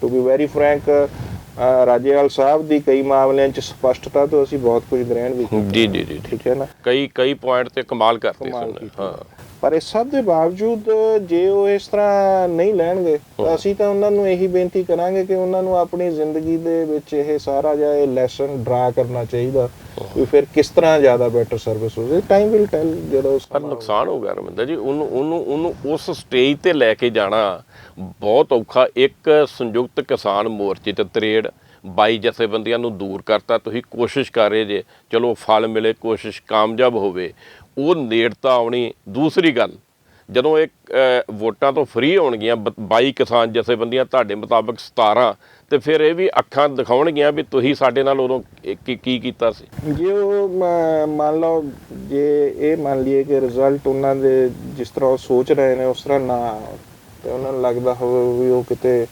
ਰੀਕਨਸੀਡਰ ਕਰਨ ਆਪਣੀ ਗੱਲ ਦਾ, ਉਹ ਸਵੈ ਆਲੋਚਨਾ ਕਰਨ ਵੀ ਸਾਡੇ ਤੋਂ ਇਹ ਠੀਕ ਨਹੀਂ ਹੋਇਆ, ਤਾਂ ਉਸ ਤੋਂ ਬਾਅਦ 'ਚ ਉਹਨਾਂ ਦੇ ਸਾਹਮਣੇ ਇੱਕੋ ਹੀ ਰਸਤਾ ਰਹੂਗਾ ਕਿ ਉਹ ਸੰਘਰਸ਼ ਦੀ ਇਸ ਭਾਵਨਾ ਨੂੰ ਮਜ਼ਬੂਤ ਕਰਨ ਲਈ, ਇਸ ਮੰਚ ਨੂੰ ਹੋਰ ਤਕੜਾ ਕਰਨ ਲਈ ਉਸ ਤੋਂ ਵੀ ਵੱਧ ਜੀ ਜਾਨ ਨਾਲ ਜੁਟਣ। ਇੰਨੀ ਵਿਸ਼ਾਲ ਦਿਲੀ ਦਿਖਾਉਣਗੇ, ਦਿਖਾਏ ਬਗੈਰ ਸਰਨਾ ਨਹੀਂ ਫਿਰ ਉਹਨਾਂ ਦਾ, ਮਜਬੂਰੀ ਹੋ ਜਾਊਗੀ। ਔਰ ਅਸੀਂ ਸਮਝਦੇ ਹਾਂ ਕਿ ਇਹ ਮੰਚ ਹੈ ਜਿਹੜਾ ਇਹ ਬਰਕਰਾਰ ਰਹਿਣਾ ਚਾਹੀਦਾ। ਅਸਲ 'ਚ ਦੇਸ਼ ਦੇ ਲੋਕਾਂ ਨੂੰ ਇਹ ਮੰਚ ਦੀ ਲੋੜ ਹੈ। ਪੋਲੀਟੀਕਲ ਸਪੈਕਟਰਮ 'ਚ ਅਸੀਂ ਹੁਣ ਵੀ ਦੇਖਦੇ ਹਾਂ, ਚਾਹੇ ਪੰਜਾਬ ਹੈ, ਚਾਹੇ ਯੂਪੀ ਹੈ ਜਾਂ ਕੁਛ ਹੋਰ ਹੈ, ਪੋਲੀਟੀਕਲ ਪਾਰਟੀਆਂ ਦਾ ਇਕਨੋਮਿਕ ਮਾਡਲ ਦੇ ਉੱਪਰ ਕੋਈ ਮਤਭੇਦ ਨਹੀਂ ਹੈ। ਠੀਕ ਹੈ, ਉਹ ਇਸੇ ਇਕਨੋਮਿਕ ਪਾਲਿਸੀ ਨੂੰ ਅੱਗੇ ਵਧਾਉਣਾ ਚਾਹੁੰਦੀ ਹੈ ਜਿਹਦੇ ਸੈਂਟਰ 'ਚ ਪ੍ਰੋ ਕਾਰਪੋਰੇਟ। ਇਸੇ ਕਰਕੇ ਕੋਈ ਆਪੋਜੀਸ਼ਨ ਉਸ ਤਰ੍ਹਾਂ ਦੀ ਹੈ ਨਹੀਂ। ਦੂਸਰੇ ਪਾਸੇ ਸੈਂਟਰ 'ਚ ਉਹ ਪਾਰਟੀ ਰੂਲ ਕਰ ਰਹੀ ਹੈ ਜਿਹੜੀ ਆਪਣਾ ਇੱਕ ਖਾਸ ਕਿਸਮ ਦਾ ਏਜੰਡਾ ਵੀ ਅੱਗੇ ਵਧਾ ਰਹੀ ਹੈ, ਜਿਹਦੇ 'ਚ ਇੱਕ ਧਰਮ, ਇੱਕ ਮੰਡੀ, ਸਾਰਾ ਕੁਝ, ਔਰ ਇਹ ਫਾਸ਼ੀਵਾਦੀ ਨੇਚਰ ਦਾ ਏਜੰਡਾ ਹੈ। ਇਸ ਦੇ ਖਿਲਾਫ ਸਟਰਗਲ ਦਾ ਇੱਕ ਫੋਰਮ ਜਿਹੜਾ ਲੋਕਾਂ ਦੀਆਂ ਇਕਨੋਮਿਕ ਡਿਮਾਂਡਸ ਨੂੰ ਵੀ ਉਠਾਵੇ, ਔਰ ਇਹਦੇ 'ਚ ਸਕੋਪ ਹੈਗਾ ਕਿ ਇਹਦਾ ਘੇਰਾ ਹੋਰ ਐਂਬਿਟ ਅੱਗੇ ਵੱਧ ਸਕਦਾ ਹੈਗਾ। ਤਾਂ ਇਹਦੀ ਜਿਹੜੀ ਪੋਸੀਬਿਲਿਟੀ ਹੈ, ਅਸੀਂ ਇਹ ਨਹੀਂ ਖਰਾਬ ਹੋਣ ਦੇਣੀ ਚਾਹੁੰਦੇ। ਤੁਸੀਂ ਦੇਖੋ ਕਿ ਜਦੋਂ ਮੋਰਚਾ ਉੱਥੇ ਸੀ ਤਾਂ 8 ਤੋਂ 12 ਘੰਟੇ ਕੰਮ ਦਿਹਾੜੀ ਦਾ, ਲੇਬਰ ਕੋਡ, ਇਹ ਸਾਰਾ ਵੇਜ ਕੋਡ, ਇਹ ਸਾਰਾ ਕੁਛ ਗਵਰਨਮੈਂਟ ਲਿਆਈ, ਪਰ ਹਾਲੇ ਤੱਕ ਇੰਪਲੀਮੈਂਟ ਨਹੀਂ ਕਰ ਸਕੀ। ਉਹਦੇ 'ਚ ਸੰਯੁਕਤ ਕਿਸਾਨ ਮੋਰਚੇ ਦੀ ਭੂਮਿਕਾ ਸੀ। ਔਰ ਜੋ ਖਬਰਾਂ ਆ ਰਹੀਆਂ ਨੇ, ਸ਼ਾਇਦ ਇਹ ਮੋਰਚੇ ਦੀ ਸਟਰਗਲ ਯੂਪੀ 'ਚ ਭਾਜਪਾ ਨੂੰ ਹੋਰ ਵੀ ਸਬਕ ਹੈ ਜਿਹੜਾ ਉਹ ਸਿਖਾ ਦੇਵੇ। ਤਾਂ ਜੇ ਇਹ ਸਾਰਾ ਕੁਝ ਰਹੂਗਾ, ਇਹ ਚੀਜ਼ ਲੋਕਾਂ ਦੀ ਸਟਰਗਲ ਲਈ ਇੱਕ ਹਾਂ ਪੱਖੀ ਕਦਮ ਰਹੂਗਾ। ਲੋਕ ਆਪਣੀਆਂ ਇਕਨੋਮਿਕ ਡਿਮਾਂਡਸ ਦੇ ਉੱਪਰ ਖੁੱਲ੍ਹ ਕੇ ਲੜਨਗੇ। ਨਹੀਂ ਤਾਂ ਬੀਜੇਪੀ ਨੇ ਤਾਂ ਜਿਹੜਾ ਵੀ ਕੋਈ ਆਪਣੀ ਡਿਮਾਂਡਸ ਦੇ ਉੱਪਰ ਲੜਦਾ ਸੀਗਾ ਉਹਨੂੰ ਦੇਸ਼ ਧਰੋਹੀ ਜਾਂ ਪਤਾ ਨਹੀਂ ਕੀ ਕੁਛ ਕਹਿ ਕੇ ਤੇ ਜ਼ੁਬਾਨਬੰਦੀ ਕਰਨ ਦਾ ਦੌਰ ਚਲਾਇਆ ਸੀ। ਇੱਕ ਡੈਮੋਕ੍ਰੈਟਿਕ ਸਪੇਸ ਵਧੀ ਸੀ ਇਸ ਲੜਾਈ ਨਾਲ। ਅਸੀਂ ਇਸ ਸਪੇਸ ਨੂੰ ਹੋਰ ਬਰਕਰਾਰ ਰੱਖਣਾ ਚਾਹੁੰਦੇ ਹਾਂ। ਉਸ 'ਚ ਸੰਯੁਕਤ ਕਿਸਾਨ ਮੋਰਚੇ ਦੀ ਭੂਮਿਕਾ ਔਰ ਰੀਅਲ ਆਪੋਜੀਸ਼ਨ ਇਸ ਦੇਸ਼ 'ਚ ਇਸ ਟਾਈਮ ਇਹ ਬਣ ਸਕਦੀ ਸੀ, ਔਰ ਇਹਦੀਆਂ ਸੰਭਾਵਨਾਵਾਂ ਪਈਆਂ ਸੀ। ਅਸੀਂ ਇਸੇ ਸੰਭਾਵਨਾਵਾਂ ਨੂੰ ਬਚਾਉਣ ਲਈ ਯਤਨਸ਼ੀਲ ਹਾਂ। ਇਸੇ ਕਰਕੇ ਜਿਹੜੇ ਮਿੱਤਰ ਇਲੈਕਸ਼ਨ 'ਚ ਗਏ ਉਹਨਾਂ ਨੂੰ ਵੀ ਬੇਨਤੀ ਕੀਤੀ ਵੀ ਰੀਕਨਸੀਡਰ ਕਰੋ, ਆਪਣਾ ਫੈਸਲਾ। ਔਰ ਜੇ ਹੁਣ ਉਹਨਾਂ ਨੂੰ ਬਾਈਆਂ ਨੂੰ, ਬਾਈ ਹੈ ਨਹੀਂ ਐਕਚੁਅਲੀ, ਉਹ ਗਿਣਤੀ ਜੇ ਕਰਨੀ ਹੋਵੇ ਬਾਈ ਹੈ ਤੁਸੀਂ ਹੋਰ ਬਾਈਆਂ ਦਾ ਪਤਾ ਨਹੀਂ ਕੀ ਕੀਤਾ ਕੀ ਨਹੀਂ, ਬਾਈ ਹੈ ਨਹੀਂ। ਜੇ ਤੁਹਾਨੂੰ ਤਾਂ ਵਿੱਚ ਗਿਣ ਰਹੇ ਹੋ, ਪਤਾ ਨਹੀਂ ਜੀ। ਅਸੀਂ ਤਾਂ ਦੋ, ਸਾਡੀ ਜਥੇਬੰਦੀ ਕਿਰਤੀ ਕਿਸਾਨ ਯੂਨੀਅਨ ਔਰ ਭਾਰਤੀ ਕਿਸਾਨ ਯੂਨੀਅਨ ਏਕਤਾ ਡਕਾਉਂਦਾ ਇਸ ਫੈਸਲੇ ਨਾਲ ਸਹਿਮਤ ਨਹੀਂ ਹੈਗੇ ਅਸੀਂ ਇਹਨਾਂ ਨੂੰ ਇਸ ਤਰ੍ਹਾਂ ਜਥੇਬੰਦੀਆਂ ਨੂੰ ਪਾਸੇ ਕਰਨ ਤੇ। ਇਹਦਾ ਤਰੀਕਾ ਹੋਰ ਬਣਾਇਆ ਜਾ ਸਕਦਾ। ਤੋ ਇਸ ਨੂੰ ਵੀ ਅਸੀਂ ਸਮਝ ਰਹੇ ਹਾਂ ਕਿ ਐਸਕੇਐਮ ਨੇ ਫੈਸਲਾ ਰੀਕਨਸੀਡਰ ਕਰਨਾ ਚਾਹੀਦਾ। ਅਸੀਂ ਐਸਕੇਐਮ ਨੂੰ ਉੱਪਰ ਮੰਨਦੇ ਹਾਂ ਔਰ ਉਸ ਦੀ ਯੂਨਿਟੀ ਨੂੰ ਪ੍ਰਜ਼ਰਵ ਕਰਨ ਲਈ, ਬਚਾਉਣ ਲਈ ਔਰ ਇਸ ਸੰਘਰਸ਼ ਦੇ ਮੰਚ ਨੂੰ ਬਰਕਰਾਰ ਰੱਖਣ ਲਈ ਯਤਨਸ਼ੀਲ। ਰਮਿੰਦਰ ਜੀ, ਕਿਸਾਨੀ ਅੰਦੋਲਨ ਨੇ ਕਮਾਲ ਕੀਤੀ, ਪਰ ਇੱਕ ਕਿਤੇ ਨਾ ਕਿਤੇ ਜਿੰਨਾ ਕਿ ਮੈਂ ਐਨਾਲਿਸਿਸ ਕੀਤਾ, ਇੱਕ ਗੱਲ ਦਿਸ ਰਹੀ ਹੈ ਜਦੋਂ ਦਾ ਵੋਟਾਂ ਵਾਲੀ ਰਾਜਨੀਤੀ 'ਚ ਆਏ ਨੇ ਤੁਹਾਡੇ ਕੋਲ ਸਾਥੀ, ਇੱਕ ਤੇ ਮਤਲਬ 2-3 ਤਰ੍ਹਾਂ ਦੀ ਇਹਦੇ 'ਚ ਲੇਅਰ ਬਣ ਰਹੀ ਹੈ। ਜਿਹੜੀਆਂ 22 ਮੰਨ ਲੈਂਦੇ 22 ਕਿਸਾਨ ਜਥੇਬੰਦੀਆਂ ਵਿੱਚੋਂ, ਫਾਰ ਐਗਜ਼ਾਮਪਲ ਮੋਹਾਲੀ ਤੋਂ ਕਾਦੀਆਂ ਗਰੁੱਪ ਦੇ ਜਿਹੜੇ ਨੇ ਲੀਡਰ, ਉਹਨੂੰ ਟਿਕਟ ਦੇ ਦਿੱਤੀ, ਜਾਂ ਕਿਸੇ ਹਲਕੇ 'ਚ ਰਾਜੇਵਾਲ ਗਰੁੱਪ ਦੇ ਲੀਡਰ ਨੂੰ ਟਿਕਟ ਦੇ ਦਿੱਤੀ। ਇੱਦਾਂ ਵੀ ਦੇਖਣ ਨੂੰ ਮਿਲਦਾ ਵੀ ਜਿਹੜੀਆਂ ਦੂਜੀਆਂ ਜਥੇਬੰਦੀਆਂ ਨੇ, 22 ਜਥੇਬੰਦੀਆਂ ਦੇ ਵਿਚਲੀਆਂ ਜਥੇਬੰਦੀਆਂ, ਕਿਤੇ ਨਾ ਕਿਤੇ ਕੇਡਰਵਾਰ ਵੀ ਹੈਗਾ ਥੱਲੇ। ਵੀ ਇੱਦਾਂ ਵੀ ਲੱਗਦਾ ਵੀ ਯਾਰ ਜੇ ਜਿੱਤ ਗਿਆ, MLA ਬਣ ਗਿਆ ਤੇ ਸਾਡਾ ਕੇਡਰ ਖਾ ਜੂਗਾ। ਔਰ ਜਿਹੜੀਆਂ ਜਥੇਬੰਦੀਆਂ ਬਾਹਰ ਨੇ ਤੁਹਾਡੇ ਵਰਗੀਆਂ 10-11, ਉਹ ਤੇ ਜਦੋਂ ਵੋਟਾਂ ਪਾਉਣ ਜਾਓਗੇ ਤੁਸੀਂ ਵੀ ਕਿਤੇ ਨਾ ਕਿਤੇ ਸੋਚੋਗੇ ਯਾਰ ਇਹਨਾਂ ਨੇ ਤਾਂ ਸਾਡੀ ਗੱਲ ਨਹੀਂ ਮੰਨੀ, ਤੁਹਾਡੇ ਕੇਡਰ ਨੇ। ਇਹਦਾ ਮਤਲਬ ਇੱਥੇ ਵੀ ਵੋਟਾਂ ਨੂੰ ਖੋਰਾ ਲੱਗੂਗਾ, ਕਿਤੇ ਵੰਡ ਹੋਊਗੀ। ਸਮਝ ਗਏ ਮੇਰੀ ਗੱਲ ਤੇ? ਮੈਂ ਤਾਂ ਦੇਖੋ, ਜਿਸ ਤਰ੍ਹਾਂ ਦੀ ਇਹ ਚੋਣ ਪ੍ਰਣਾਲੀ 'ਚ ਜਿਸ ਹਿਸਾਬ ਨਾਲ ਚੀਜ਼ਾਂ ਚੱਲਦੀਆਂ ਨੇ, ਜੇ ਉਸੇ ਬਿਮਾਰੀ ਦਾ ਸ਼ਿਕਾਰ ਇਹ ਵੀ ਹੋਣਗੇ ਤਾਂ ਇਹ ਵੱਖਰਾ ਕੀ ਕਰ ਰਹੇ ਹੋਣਗੇ। ਸਵਾਲ ਸਾਡੇ ਇਹਨਾਂ ਮਿੱਤਰਾਂ ਨੂੰ ਇਹ ਹੈ, ਇਹ ਤਾਂ ਸਵਾਲ ਵੀ ਆ ਗਏ ਰਾਜਪੁਰੇ ਤੋਂ, ਹੋਰ ਪਾਸਿਓਂ ਵੀ ਕਈ ਕਿਸਮ ਦੇ ਡਾਕਟਰ ਸੁਲੇਮਾਨ ਹੋਣਾ ਦੀਆਂ, ਕੋਈ ਕਾਦੀਆਂ ਤੋਂ ਵੀ ਵਾਪਸ ਕੀਤੀ, ਇੱਕ ਰਾਜਪੁਰੇ 2 ਵਾਪਸ ਕੀਤੀਆਂ। ਜਿਹੜੇ ਉਹ ਕਹਿੰਦੇ ਆ ਨਾ, ਜਿਹੜੇ ਰੋਗ ਨਾਲ ਉਹ ਕਹਾਵਤ ਵੀ ਹੈ, ਉਹੀ ਰੋਗ ਤੁਹਾਡਾ ਮਤਲਬ ਉਹ ਰਵਾਇਤੀ ਪਾਰਟੀਆਂ ਵਾਲੇ ਪਾਸੇ ਤੁਰ ਪਏ। ਉਸੇ ਹਿਸਾਬ ਨਾਲ ਜਾਣਗੇ ਤਾਂ ਕੁਛ ਵੀ ਪੋਜ਼ਿਟਿਵ ਨਹੀਂ ਕਰ ਪਾਉਣਗੇ। ਇੱਕ ਹੋਰ ਗੱਲ ਜਿਹੜੀ ਦੇਖੋ, ਉਹ ਸਾਰਿਆਂ ਨੂੰ ਬੜੀ ਹਿੱਟ ਕਰਦੀ ਆ ਵੀ ਜਿਹੜੀ ਜਮਾਤ ਦੇ ਵਿਰੁੱਧ, ਜਿਹੜੀ ਸਰਕਾਰ ਦੇ ਵਿਰੁੱਧ, ਜਿਹੜੀ ਪਾਰਟੀ ਦੇ ਵਿਰੁੱਧ ਲੜਾਈ ਲੜੀ ਹੈ, ਜਦੋਂ ਇਹ ਸਾਰਾ ਐਨਾਲਿਸਿਸ ਕੀਤਾ ਜਾਂਦਾ ਤੇ ਜਦੋਂ ਅਰਵਿੰਦ ਕੇਜਰੀਵਾਲ ਦੇ ਉਹ ਬੋਲ ਸੁਣੇ ਜਾਂਦੇ ਨੇ ਜਿਨ੍ਹਾਂ ਦੇ ਮੂੰਹੋਂ ਸੁਭਾਵਕ ਨਿਕਲ ਗਿਆ ਮੋਹਾਲੀ ਦੇ ਇੱਕ ਸਮਾਗਮ ਵਿੱਚ, ਵੀ ਸੰਯੁਕਤ ਸਮਾਜ ਮੋਰਚੇ ਨੇ ਜਦੋਂ ਸਾਰੀ ਕਹਾਣੀ ਦੱਸ ਰਹੇ ਵੀ ਰਾਜੇਵਾਲ ਸਾਹਿਬ ਮੇਰੇ ਘਰ ਮੇ ਆਏ ਥੇ, ਉਦੋਂ ਉਹਨਾਂ ਨੇ ਨਾਲ ਇਹ ਗੱਲ ਕਹੀ ਵੀ ਕਿਸਾਨਾਂ ਦੇ ਵੋਟਾਂ ਦੀ ਰਾਜਨੀਤੀ 'ਚ ਆਉਣ ਨਾਲ, ਇਲੈਕਸ਼ਨ ਲੜਨ ਨਾਲ ਹਮੇ ਕੁਛ ਨੁਕਸਾਨ ਹੋਗਾ। ਉਹਦਾ ਸਿੱਧਾ ਅਰਥ ਜਾਂਦਾ ਹੈ ਵੀ ਜੇ ਆਮ ਆਦਮੀ ਪਾਰਟੀ ਨੂੰ ਨੁਕਸਾਨ ਹੁੰਦਾ, ਨਾਲ ਹੋਰ ਕਿਸੇ ਪਾਰਟੀ ਨੂੰ ਨੁਕਸਾਨ ਹੁੰਦਾ, ਤੇ ਫਾਇਦਾ ਭਾਰਤੀ ਜਨਤਾ ਪਾਰਟੀ ਨੂੰ ਹੋਊਗਾ। ਮੈਨੂੰ ਐਂ ਲੱਗਦਾ ਕਿ ਪੰਜਾਬ 'ਚ ਭਾਰਤੀ ਜਨਤਾ ਪਾਰਟੀ ਲਈ ਕੁਛ ਨਹੀਂ ਆ ਰਿਹਾ। ਮੈਂ ਕਹਿੰਦਾ ਕੁਛ ਨਹੀਂ ਆ ਰਿਹਾ, ਪਰ ਕਿਤੇ ਨਾ ਕਿਤੇ ਫਿਰ ਵੋਟ ਸ਼ੇਅਰ ਜਾਂ ਹਾਰ 'ਚ ਆਪਾਂ, ਤੁਸੀਂ ਤੁਹਾਡੇ ਮੁਤਾਬਕ ਨਹੀਂ ਜਿੱਤ ਰਹੇ, ਕਿਤੇ ਉਹ ਫਰਕ ਤੇ ਆਊਗਾ ਨਾ। ਵੀ ਜਿਹੜੀਆਂ ਆਪ ਨੂੰ ਵੋਟਾਂ ਪੈਣੀਆਂ ਸੀ ਉਹ ਸੰਯੁਕਤ ਸਮਾਜ ਮੋਰਚਾ ਲੈ ਗਿਆ, ਜਿੱਥੇ ਆਪ BJP ਨੂੰ ਹਰਾ ਰਹੀ ਸੀ ਉੱਥੇ BJP ਜਿੱਤ ਸਕਦੀ ਹੈ। ਮੈਂ ਤਾਂ ਤੁਹਾਨੂੰ ਮੋਟੇ ਰੂਪ 'ਚ ਇਹ ਗੱਲ ਕਹਿਣਾ ਕਿ ਵੀ BJP ਦਾ ਮੈਨੂੰ ਨਹੀਂ ਲੱਗਦਾ ਕਿ ਪੰਜਾਬ 'ਚ ਕੁਛ ਬਹੁਤਾ ਵੱਡੀ ਦਾ ਹੈ। ਪੰਜਾਬ ਦੇ ਲੋਕ ਇੰਨੀ ਛੇਤੀ ਭੁੱਲਣਗੇ ਨਹੀਂ। ਪੰਜਾਬੀ ਹਾਲੇ ਤੱਕ 84 ਨਹੀਂ ਭੁੱਲ ਪਾਏ, ਠੀਕ ਹੈ। ਪੰਜਾਬੀ, ਪਰ ਤੁਹਾਨੂੰ ਲੱਗਦਾ ਨਹੀਂ, ਸੌਰੀ ਮੈਂ ਕੱਟ ਰਿਹਾ, ਵੀ ਜਦੋਂ ਸਿਆਸਤ ਦਾ ਪੇੜ ਹੁੰਦਾ ਤੇ ਫਿਰ ਉਹ ਗੱਲਾਂ ਭੁੱਲ ਜਾਂਦੀਆਂ। ਵੱਡੇ ਵੱਡੇ ਚਿਹਰੇ, ਕੈਪਟਨ ਅਮਰਿੰਦਰ ਸਿੰਘ, ਸੁਖਦੇਵ ਸਿੰਘ ਢੀਂਡਸਾ, ਉਹਨਾਂ ਗੱਠਜੋੜ ਕਰ ਲਿਆ, ਮਨਜਿੰਦਰ ਸਿੰਘ ਸਿਰਸਾ, ਜੇ ਸਿੰਘ, ਰਾਣਾ ਗੁਰਮੀਤ ਸੋਢੀ, ਹੋਰ ਕਈ ਨਾਂ ਨੇ ਜਿਹੜੇ BJP ਦੇ ਕਹਿੰਦੇ ਨੇ ਲਾਈਨ ਲੱਗੀ ਹੈ ਉਹਨਾਂ ਦੇ ਦਫ਼ਤਰ 'ਚ ਵੀ ਅਸੀਂ ਵੀ ਸ਼ਾਮਲ ਹੋਣਾ, ਅਸੀਂ ਵੀ ਸ਼ਾਮਲ ਹੋਣਾ। ਕੁਛ ਤਾਂ ਚੱਲ ਚੁੱਕੇ ਕਾਰਤੂਸ ਜੋ ਵੀ ਹੈ, ਚਿਹਰੇ ਤੇ ਹੈਗੇ ਨੇ ਨਾ, ਚਿਹਰੇ ਹੈਗੇ ਨੇ, ਬਿਨਾਂ ਸ਼ੱਕ ਹੈਗੇ ਨੇ, ਚੱਲ ਚੁੱਕੇ ਕਾਰਤੂਸ ਨੇ। ਕਿਉਂਕਿ ਇਹਨਾਂ ਲੋਕਾਂ ਨੂੰ ਪੰਜਾਬ ਦੇ ਲੋਕਾਂ ਨੇ ਪਰਖ ਕੇ ਦੇਖ ਲਿਆ। ਪੰਜਾਬ ਦੇ ਲੋਕ ਜਿਸ ਥਾਂ ਤੇ ਖੜੇ ਨੇ ਉੱਥੇ ਪੰਜਾਬ ਨੂੰ ਰੀਅਲ ਰੂਪ 'ਚ ਕੁਛ ਮੁੱਦਿਆਂ ਦੇ ਹਕੀਕੀ ਹੱਲ ਚਾਹੀਦੇ ਨੇ, ਚਾਹੇ ਕੋਈ ਵੀ ਜਿੱਤੇ। ਮੰਨ ਲਓ ਆਪ ਜਿੱਤੇ, ਕੇਜਰੀਵਾਲ ਸਾਹਿਬ ਨੂੰ ਲੱਗਦਾ ਕਿ ਵੀ ਅਸੀਂ ਕੋਈ ਬਹੁਤ ਵਧੀਆ ਮਾਡਲ ਦੇਵਾਂਗੇ, ਚਾਹੇ ਆਪ ਜਿੱਤੇ, ਜੇ ਉਹ ਪੰਜਾਬ ਦੇ ਹਕੀਕੀ ਮੁੱਦਿਆਂ ਨੂੰ ਹੱਲ ਨਾ ਕਰ ਪਾਏ ਤਾਂ ਸਾਨੂੰ ਲੱਗਦਾ ਕਿ ਇਹ ਵੀ ਬਦਲ ਵਾਲੀ ਜਿਹੜੀ ਭਾਵਨਾ ਦੀ ਇੱਕ ਜਿਹੜੀ ਸਪਿਰਿਟ ਹੈ ਉਸ ਨੂੰ ਸੱਟ ਹੈ ਜਿਹੜੀ ਉਹ ਵੱਜੂਗੀ। ਅਸੀਂ ਇਹ ਸਪਿਰਿਟ ਬਲਵਾਨ ਰੱਖਣਾ ਚਾਹੁੰਦੇ ਹਾਂ। ਸਾਡੇ ਲਈ ਕੌਣ ਕਿਹਦੀ ਵੋਟ ਤੋੜਦਾ ਆ, ਹਰ ਇੱਕ ਦੀ ਫਰੀਡਮ ਹੈ। ਇਸ ਤੇ ਜੇ ਵਾਕਈ ਉਹਨਾਂ ਦਾ ਪ੍ਰੋਗਰਾਮ ਉਹਨਾਂ ਨੂੰ ਲੱਗਦਾ ਵੀ ਚੰਗਾ ਜਾਂ ਉਹ ਪੰਜਾਬ ਦਾ ਬਦਲ ਲੈ ਆਉਣਗੇ ਤਾਂ ਇਤਿਹਾਸ ਸਾਬਤ ਕਰ ਦਊਗਾ ਇਸ ਗੱਲ ਨੂੰ, ਸਮਾਂ ਵੀ ਸਾਬਤ ਕਰ ਦਊਗਾ ਵੀ ਬਈ ਕੀ ਹੈ ਕੀ ਨਹੀਂ। ਕਿਸੇ ਦੇ ਕਿਸੇ ਮੈਦਾਨ 'ਚ ਆਉਣ ਤੇ ਕੋਈ ਰੋਣ ਲੱਗ ਜੇ, ਇਹ ਤਾਂ ਖਾਮ-ਖਾਂ ਦੀ ਰੋਣ ਵੱਟਣ ਵਾਲੀ ਗੱਲ ਹੈਗੀ ਆ ਵੀ ਉਹ ਕਿਉਂ ਆ ਗਿਆ, ਇਸ ਨਾਲ ਸਾਡਾ ਇਹ ਹੁੰਦਾ ਆ। ਅਸੀਂ ਤਾਂ ਸਾਡਾ ਬੇਸਿਕ ਕੰਸਰਨ ਇਹ ਹੈ ਕਿ ਇਹ ਜਿਹੜੀ ਬਦਲਦੀ ਲੋਕਾਂ ਦੀ ਸੰਘਰਸ਼ ਦੀ ਭਾਵਨਾ ਸੀ ਜਿਹੜੀ ਵੀ ਉਹ ਕੁਝ ਬਦਲ ਸਕਦੇ ਨੇ, ਆਪ ਆਪਣੇ ਲਈ ਕੁਛ ਉਹ ਕ੍ਰੀਏਟ ਕਰ ਸਕਦੇ ਨੇ। ਉਹ ਇੱਕ ਵਿਸ਼ਵਾਸ ਸੀ ਜਿਹੜਾ ਇਸ ਦੇਸ਼ ਦੇ ਵਿੱਚ ਲਗਾਤਾਰ ਪੋਲੀਟੀਕਲ ਸਿਸਟਮ ਨੇ, ਡੈਮੋਕ੍ਰੈਟਿਕ ਸਿਸਟਮ ਨੇ ਲੋਕਾਂ ਦੀ ਆਵਾਜ਼ ਨੂੰ ਪਾਸੇ ਕਰਕੇ ਕਿ ਵੀ ਸੰਘਰਸ਼ਾਂ ਨਾਲ ਕੁਛ ਨਹੀਂ ਬਣਦਾ, ਇਸ ਚੀਜ਼ ਨੂੰ ਜਿਹੜਾ ਬਿਲਡ ਕੀਤਾ ਸੀ, ਇਸ ਮੋਰਚੇ ਦੀ ਲੜਾਈ ਨੇ ਉਸ ਨੂੰ ਇੱਕ ਵਾਰੀ ਫਿਰ ਰੀਐਸਟੈਬਲਿਸ਼ ਕੀਤਾ। ਪਰ ਅਸੀਂ ਇਸ ਭਾਵਨਾ ਨੂੰ ਅੱਗੇ ਵਧਾਉਣਾ ਚਾਹੁੰਦੇ ਹਾਂ।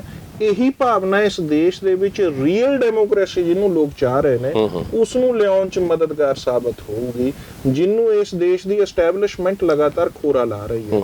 ਉਹ ਚਾਹੇ ਜਿਹੜੀ ਮਰਜ਼ੀ ਰੂਲਿੰਗ ਪਾਰਟੀ ਹੋਵੇ, ਉਹਨਾਂ ਦਾ ਐਟੀਟਿਊਡ ਇਹ ਰਿਹਾ। ਔਰ ਬੀਜੇਪੀ ਉਸ ਤੋਂ 4 ਰਤੀਆਂ ਵੱਧ ਕੇ ਕਰ ਰਹੀ ਹੈ ਕਿਉਂਕਿ ਉਹਦੀ ਟੈਂਡੈਂਸੀ 'ਚ ਫਾਸ਼ਿਜ਼ਮ ਪਿਆ।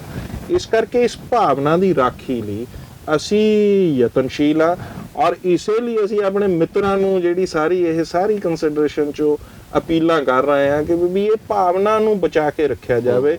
ਸ਼ਾਇਦ ਇਹ ਦੇਸ਼ ਦੇ ਲੋਕਾਂ ਦੀ ਬੈਟਰ ਸਰਵਿਸ ਹੈ ਜਿਹੜੀ ਉਹ ਸਾਡੇ ਮੁਤਾਬਿਕ। ਰਵਿੰਦਰ ਜੀ, 20 ਫਰਵਰੀ ਨੂੰ ਵੋਟਾਂ ਪੈ ਜਾਣੀਆਂ ਤੇ 10 ਮਾਰਚ ਨੂੰ ਨਤੀਜੇ ਆ ਜਾਣੇ ਆ।